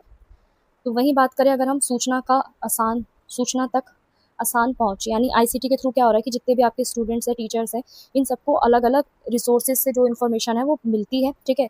इससे जो उनकी सीखने की पूरी प्रक्रिया है वो और भी ज़्यादा समृद्ध बन चुकी है, व्यापक बन चुकी है और ज्ञान प्राप्त करने की जो सीमाएं हैं आपकी वो कम हो गई है। शिक्षण अधिगम में नवाचार यानी डिजिटल उपकरणों के माध्यम से आपका जो शिक्षण जो है इसको और भी ज़्यादा इंटरेस्टिंग और एक्टिविटी बेस्ड यहाँ पे बनाया जा सकता है। इससे बच्चों की जो सीखने की जो रुचि है, इंटरेस्ट जो है वो बढ़ता है और शिक्षण जो है आपका और भी ज़्यादा प्रभावशाली यहाँ पे बनता है। वैश्विक ज्ञान से जुड़ाव, यानी आईसीटी के माध्यम से क्या हो रहा है कि राष्ट्रीय और अंतर्राष्ट्रीय स्तर पर जितनी भी आपकी इन्फॉर्मेशन है वो जुड़ती है और इससे जितना भी आपका दृष्टिकोण जो है उसका विस्तार होता है और आधुनिक दुनिया को हम बेहतर ढंग से आईसीटी के थ्रू यहाँ पे समझ पा रहे हैं। वही बात करें प्राथमिक शिक्षा में आईसीटी का क्या महत्व है, तो देखो शिक्षण को यहाँ पे ये रोचक बना रहा है, यानी आपकी इमेजेस, वीडियोस, एनिमेशन और मल्टीमीडिया के जितने भी आपकी मटेरियल है इन सब का यूज़ करके हम अपने शिक्षण को और भी ज़्यादा इफेक्टिव बना रहे हैं, आकर्षक बना रहे हैं और बच्चों को यहाँ पे जितने भी आपकी डिफिकल्ट से डिफिकल्ट जो कॉन्सेप्ट जो है, कठिन अवधारणाएं जो है, उसे हम आसानी से यहाँ पे समझा पा रहे हैं। इससे आपकी जो सीखने की जो रुचि है, इंटरेस्ट जो है बच्चों के अंदर वो भी डेवलप हो रहा है। तो अधिगम परिणामों में सुधार भी हमें देखने को मिल रहा है, यानी आईसीटी के द्वारा जितने भी आपके शिक्षण आईसीटी आधारित जो भी आपका शिक्षण जो है वो विद्यार्थियों के अंदर एक समझ पैदा कर रहा है, उनकी मेमोरी शक्ति को यहाँ पे क्या कर रहा है, मेमोरी पावर को और भी ज़्यादा बढ़ा रहा है, स्मरण शक्ति को यहाँ पे बढ़ा रहा है, दृश्य और श्रावण शक्ति यानी आपका विजुअल और जो आपका हेयरिंग, जितने भी आपके मटेरियल जो है, सामग्री जो है, इसके माध्यम से बच्चों को सीखना आसान हो गया और भी ज़्यादा प्रभावी यहाँ पे बन गया है। तो इससे आपके सीखने के जो परिणाम है वो यहाँ पे बेहतर होते जा रहे हैं। वहीं बात करें व्यक्तिगत अधिगम को बढ़ावा, यानी प्रत्येक बच्चा अपनी गति और क्षमता के अनुसार यहाँ पे सीख पा रहा है, और डिजिटल संसाधन जो है वो आपके व्यक्तिगत जो है आवश्यकताओं को भी यहाँ पे पूरा करने में सहायता कर रहे हैं और सीखने को और भी ज़्यादा यहाँ पे समावेशी बना रहे हैं। शिक्षक की जो दक्षता है इसमें वृद्धि, यानी आईसीटी के थ्रू यहाँ पे शिक्षकों की जो शिक्षण सामग्री है उसको तैयार करने में, मूल्यांकन करने में, क्लासरूम मैनेजमेंट करने में भी यहाँ पे उन्हें सहायता मिल रही है। इससे उनका जो काम है वो और भी ज़्यादा आपका व्यवस्थित और प्रभावी यहाँ पे बन गया है। तो डिजिटल शिक्षा के द्वारा जो आपका शिक्षण अधिगम प्रक्रिया जो है इसको किस तरीके से इसने प्रभावी बनाया, तो देखो यहाँ पे पहला पॉइंट क्या कहता है कि इंटरएक्टिव शिक्षण, यानी आपका स्मार्ट कक्षाएं जो होती हैं, यानी डिजिटल बोर्ड और शैक्षिक ऐप जितने भी हैं वो आपके विद्यार्थियों को यहाँ पे सक्रिय रूप से भाग लेने के लिए प्रेरित करते हैं। इससे जो आपका कक्षा शिक्षण जो है वो और भी ज़्यादा आपका कम्युनिकेटिव बनता है। दृश्य और श्रवण अधिगम, यानी आपका ऑडियो, वीडियो और एनिमेशन के थ्रू यहाँ पे सब्जेक्ट्स को ईजिली यहाँ पे समझाया जा सकता है, और बच्चे जितनी भी आपकी हार्ड जो कॉन्सेप्ट है उसको ईजिली यहाँ पे समझ पाते हैं, और उनकी जो नॉलेज है वो और भी ज़्यादा इंक्रीज हो पाती है। तत्वारित प्रतिक्रिया और मूल्यांकन, यानी आपका जल्दी से जल्द हमें फीडबैक भी मिलती है और इवैल्यूएशन भी हमें देखने को मिलता है, यानी ऑनलाइन प्रशिक्षण में जितनी भी आपकी डिजिटल मूल्यांकन है, इवैल्यूएशन जो है, इसके माध्यम से जो स्टूडेंट्स की जो प्रतिक्रिया है, जो फीडबैक है वो तुरंत हमें प्राप्त होती है।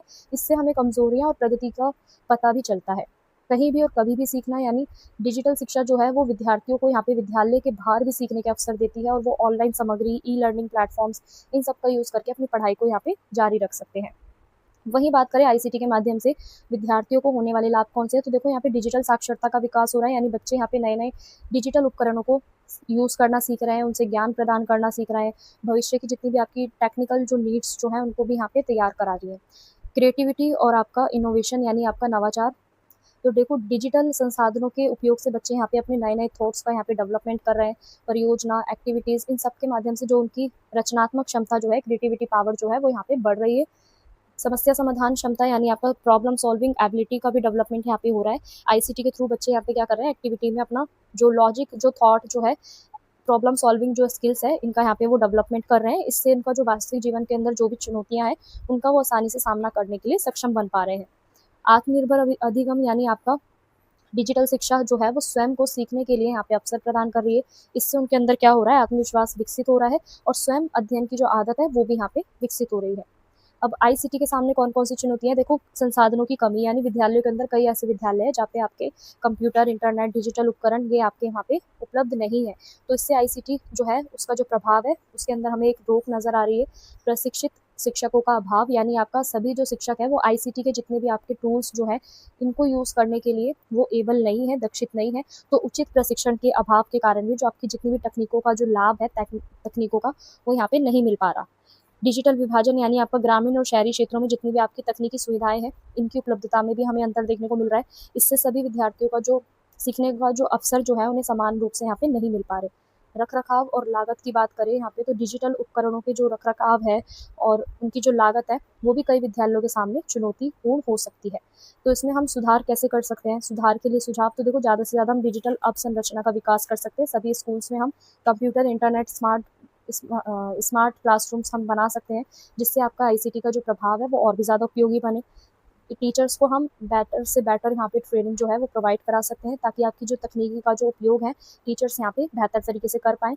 डिजिटल संसाधनों की उपलब्धता, यानी गुणवत्तापूर्ण जो आपकी ई लर्निंग मटेरियल जो है, शैक्षिक ऐप जो है, इनको यहाँ पे विकसित किया जाना चाहिए, ताकि जितने भी आपके स्टूडेंट्स हैं उन्हें एक बेहतर अधिगम के जो अवसर है वो यहाँ पे प्राप्त हो पाए। वहीं बात करें समान पहुंच सूचना की, तो देखो ग्रामीण और वंचित क्षेत्रों में डिजिटल सुविधाएं जो है आपकी उपलब्ध कराई जानी चाहिए, ताकि शिक्षा के अंदर आपकी समानता जो है उसको बढ़ावा मिल पाए। अगर हम बात करें स्टूडेंट्स इस प्रश्न के निष्कर्ष की, तो देखो आईसीटी और डिजिटल शिक्षा ने ना प्राथमिक शिक्षा के स्वरूप को पूरी तरीके से यहाँ पे बदल दिया है। जो भी आपका शिक्षण अधिगम की पूरी जो प्रक्रिया है इसको और भी ज़्यादा इन्होंने इंटरेस्टिंग बनाया है, इफेक्टिव बनाया है और स्टूडेंट सेंटर बनाया है। तो इसके माध्यम से बच्चों के अंदर आपकी डिजिटल साक्षरता, यानी डिजिटल लिटरेसी, क्रिएटिविटी और प्रॉब्लम सॉल्विंग स्किल्स जो है इसका डेवलपमेंट होता हुआ हमें नजर आया है। तो संसाधन और प्रशिक्षण के सामने कुछ चुनौतियां भी है, फिर भी इसको गुणवत्तापूर्ण बनाना और प्राथमिक शिक्षा के लिए आईसीटी का जो महत्व है वो और भी ज़्यादा यहाँ पे अधिक हो गया है। वहीं बात करें प्रश्न नंबर 10 की, तो ये क्या कहता है कि प्राथमिक विद्यालय के अंदर जो आपके शिक्षकों का जो व्यावसायिक विकास जो है उसकी आवश्यकता क्या है, उसकी विधियाँ क्या है। वहीं अगला प्रश्न आपसे क्या पूछा गया है कि शिक्षक प्रशिक्षण का प्राथमिक शिक्षा में गुणवत्ता पर क्या प्रभाव है। तो दोनों में हमें क्या बताना है कि जो आपका शिक्षक को जो ट्रेनिंग दी जा रही है और शिक्षक का जो व्यावसायिक विकास यानी प्रोफेशनल डेवलपमेंट जो है उसकी नीड क्यों है और उसकी जो विधियाँ हैं, मेथड्स जो हैं वो कौन-कौन से हैं। तो चलो इसको समझते हैं। तो देखो प्रोफ़ेशनल डेवलपमेंट की बात करें ना तो टीचर्स के ज्ञान, उसकी जो स्किल्स है, उसकी जो एबिलिटीज़ हैं और व्यावसायिक क्षमता जो है इनका विकास करना ही क्या कहलाता है, आपका प्रोफ़ेशनल डेवलपमेंट कहलाता है। तो देखो शिक्षा का जो स्वरूप है वो बदलता रहता है। नई-नई आपकी टीचिंग जो आपकी टेक्नोलॉजीज़ है, टीचिंग मेथड्स के अंदर आपकी इंक्लूड होती है, बढ़ती हैं, ठीक है? विद्यार्थियों की जो विविध जो आवश्यकता जो उनकी होती जो है, विविध आवश्यकता जो होती है उसको भी ध्यान में रखते हुए जो टीचर्स का जो निरंतर प्रशिक्षण जो है उसका विकास जो है यहाँ पे ज़रूरी हो गया है। तो प्राथमिक शिक्षा की जो गुणवत्ता है वो काफ़ी हद तक शिक्षकों की योग्यता और उनकी दक्षता पे यहाँ पे निर्भर हो गई है। तो इसलिए आपकी जो शिक्षण प्रशिक्षण जो है और व्यावसायिक विकास जो है, इन दोनों में सुधार की आवश्यकता जो है हमें देखने को मिलती है। वहीं बात करें प्राथमिक विद्यालयों में जो आपका टीचर्स का जो प्रोफेशनल डेवलपमेंट है, इसकी क्यों ज़रूरत है? तो प्राथमिक विद्यालयों के अंदर टीचर्स के प्रोफेशनल डेवलपमेंट की इसलिए ज़रूरत है ताकि यहाँ पे उनके नए ज्ञान और उनके जो कौशल्स हैं, उन्हें प्राप्त कराया जाए। यानी शिक्षा के क्षेत्र पे ना आपके समय-समय पर नई शिक्षण विधियाँ, तकनीक और पाठ्यक्रम जो होता है या आपका पाठ्यचर्या जो होती है, वो विकसित होती रहती है। तो इसलिए प्रोफेशनल डेवलपमेंट ना टीचर्स को यहाँ पे इन परिवर्तनों से इंट्रोड्यूस कराता है, परिचित कराता है। तो ताकि आपका जो मॉडर्न और इफ़ेक्टिव जो मेथड्स हैं टीचिंग के अंदर आप आसानी से उपयोग कर पाएँ। वहीं अगर हम स्टूडेंट्स बात करें यहाँ पे शिक्षण गुणवत्ता में सुधार, तो देखो शिक्षण गुणवत्ता में भी सुधार यहाँ पे देखने को मिलता है। यानी शिक्षक जो है वो अपनी अधिक रूप से स्पष्ट यहाँ पे कर पाते हैं, सरल और रोचक ढंग से यहाँ पे प्रस्तुत कर पाते हैं। तो यहाँ पे विद्यार्थियों की जो सीखने की आवश्यकता है वो भी यहाँ पे बेहतर ढंग से समझ पाते हैं और इससे जो आपका कक्षा के अंदर जो शिक्षण की जो गुणवत्ता जो है, उसकी जो क्वालिटी जो है, वो भी यहाँ पे आपकी इम्प्रूव होती है। विद्यार्थियों की विविध आवश्यकताओं को समझना यानी प्रोफेशनल डेवलपमेंट से जो हर विद्यार्थी की जो क्षमता है, उसका जो इंटरेस्ट है, सीखने की जो गति है और व्यावसायिक विकास जो है, वो शिक्षकों को समावेशी और बाल केंद्रित शिक्षण अपनाने में भी आपकी सहायता करता है। वहीं बात करें अगर हम तकनीकी दक्षता का विकास, तो देखो वर्तमान में आईसीटी और डिजिटल शिक्षा दोनों की इम्पोर्टेंस बढ़ रही है। तो प्रशिक्षण के माध्यम से आपके जितने भी टीचर्स हैं, उन्हें तकनीकी संसाधनों का प्रभावी ढंग से यूज़ कैसे करना है, वो सिखाया जाता है और इससे आपका जो शिक्षण जो है और आधुनिक और प्रभावी बनता है। वहीं अगर हम बात करें इनकी कौन-कौन सी प्रोफ़ेशनल डेवलपमेंट में आपकी कौन-कौन से मेथड जो हैं, वो सिखाए जाते हैं, मतलब किन मेथड से यहाँ पे ट्रेनिंग दी जाती है टीचर्स को। तो देखो एक होता है इन सर्विस ट्रेनिंग यानी अपने कार्यरत में यानी अपनी ड्यूटी के दौरान ही उनके लिए कुछ ऐसे टीचर्स के लिए प्रशिक्षण ट्रेनिंग प्रोग्राम्स यहाँ पे चलाए जाते हैं। इनके माध्यम से वो नई-नई टेक्नोलॉजीज़ को यूज़ करना, ठीक है? नए-नए इन्वेंशन की जो नवाचार जो है उनकी जानकारी प्राप्त करना और उनके जो पेशा जो है उसमें भी दक्षता आपकी बढ़ती है। वहीं आपके कुछ ऐसे सेमिनार और कुछ ऐसे सम्मेलन रखे जाते हैं जिससे टीचर का जो नए विचार है, अनुभव है, वो यहाँ पे अपना साझा कर पाए और उनका ज्ञान दृष्टिकोण जो है वो भी विकसित हो पाए। स्वयं अध्ययन और अनुसंधान यानी रिसर्च के थ्रू भी यहाँ पे क्या होता है, शिक्षकों को पुस्तक, शोध पत्र, पत्रिकाएँ और ऑनलाइन स्रोतों के माध्यम से यहाँ पे वो स्टडी कर सकते हैं और डेली अपनी सीखने की जो प्रोग्रेस है उसे बढ़ा सकते हैं। ऑनलाइन और डिजिटल प्रशिक्षण की बात करें तो देखो जितने भी आपके वेबिनार है, ऑनलाइन पाठ्यक्रम है, ई-लर्निंग प्लेटफ़ॉर्म है, शिक्षकों को यहाँ पे कभी भी कहीं पे भी सीखने का अवसर इनके थ्रू मिलता है और डिजिटल प्रशिक्षण जो होता है, डिजिटल प्रशिक्षण आधुनिक व्यावसायिक विकास को और भी ज़्यादा आपका प्रभावी बनाता है।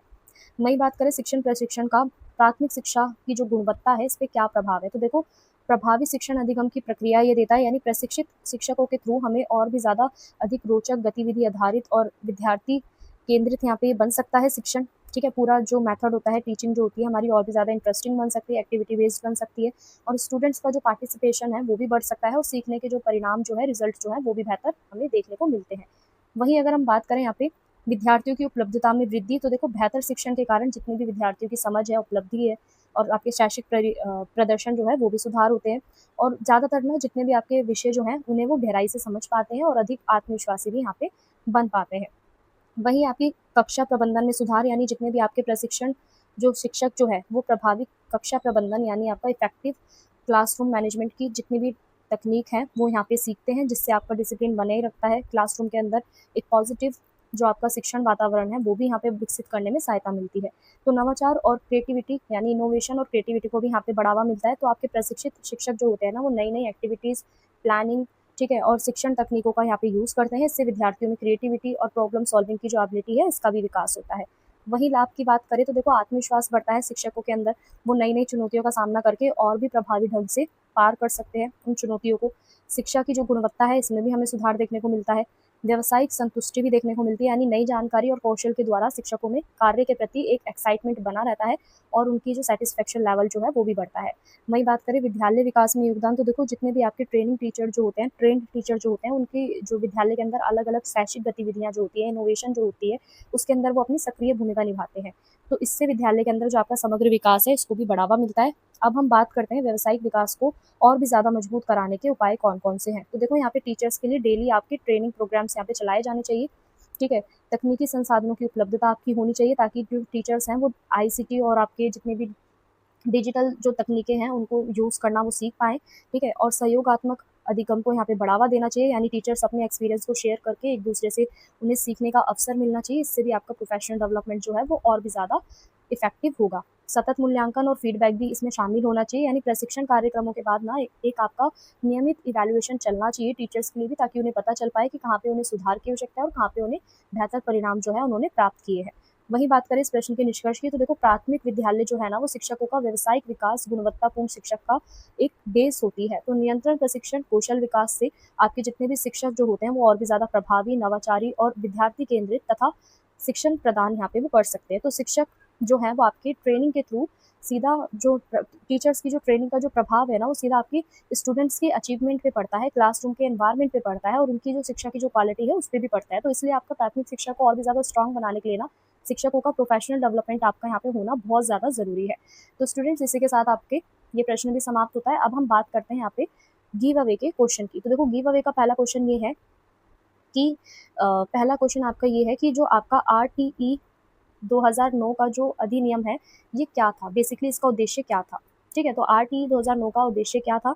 वहीं आपका दूसरा क्वेश्चन क्या पूछा गया है कि मिड डे मील योजना जो थी ना आपकी, ठीक है, मिड डे मील योजना जो थी ये कौन से वर्ष में अप्लाई की गई, लागू की गई। वहीं तीसरा प्रश्न आपका क्या है कि 1986 की जो आपकी पॉलिसी थी ये किसके ऊपर थी, ठीक है। 1986 की जो एजुकेशन पॉलिसी थी ये किसके ऊपर ये बनाई गई और इसमें कौन कौन सी आपकी बातें जो थी वो 3 आपको इसके एम बताने हैं, उद्देश्य या हम कह सकते हैं लक्ष्य बताने हैं 1986 के।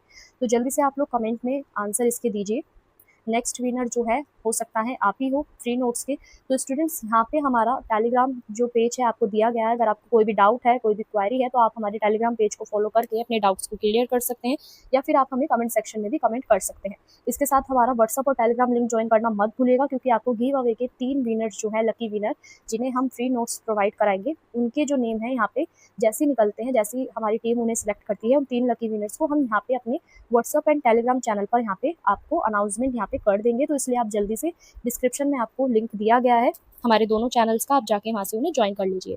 इसके साथ हमारा जो वेबसाइट का लिंक है, अगर आप नोट्स परचेज करना चाहते हैं तो हमारी वेबसाइट के लिंक पे विजिट कर सकते हैं और इजीली वहाँ से नोट्स परचेज कर सकते हैं। और नोट्स का जो प्राइस रहने वाला है वो ओनली यहाँ पे 50 रुपीज़ रहने वाला है। तो स्टूडेंट्स अगर आपको ये वीडियो अच्छी लगी हो तो वीडियो को लाइक कीजिए, चैनल को सब्सक्राइब कीजिए और अपने दोस्तों के साथ शेयर करना ना भूलें। And thanks for watching. मिलते हैं अगली वीडियो में। आप सभी का बहुत बहुत धन्यवाद।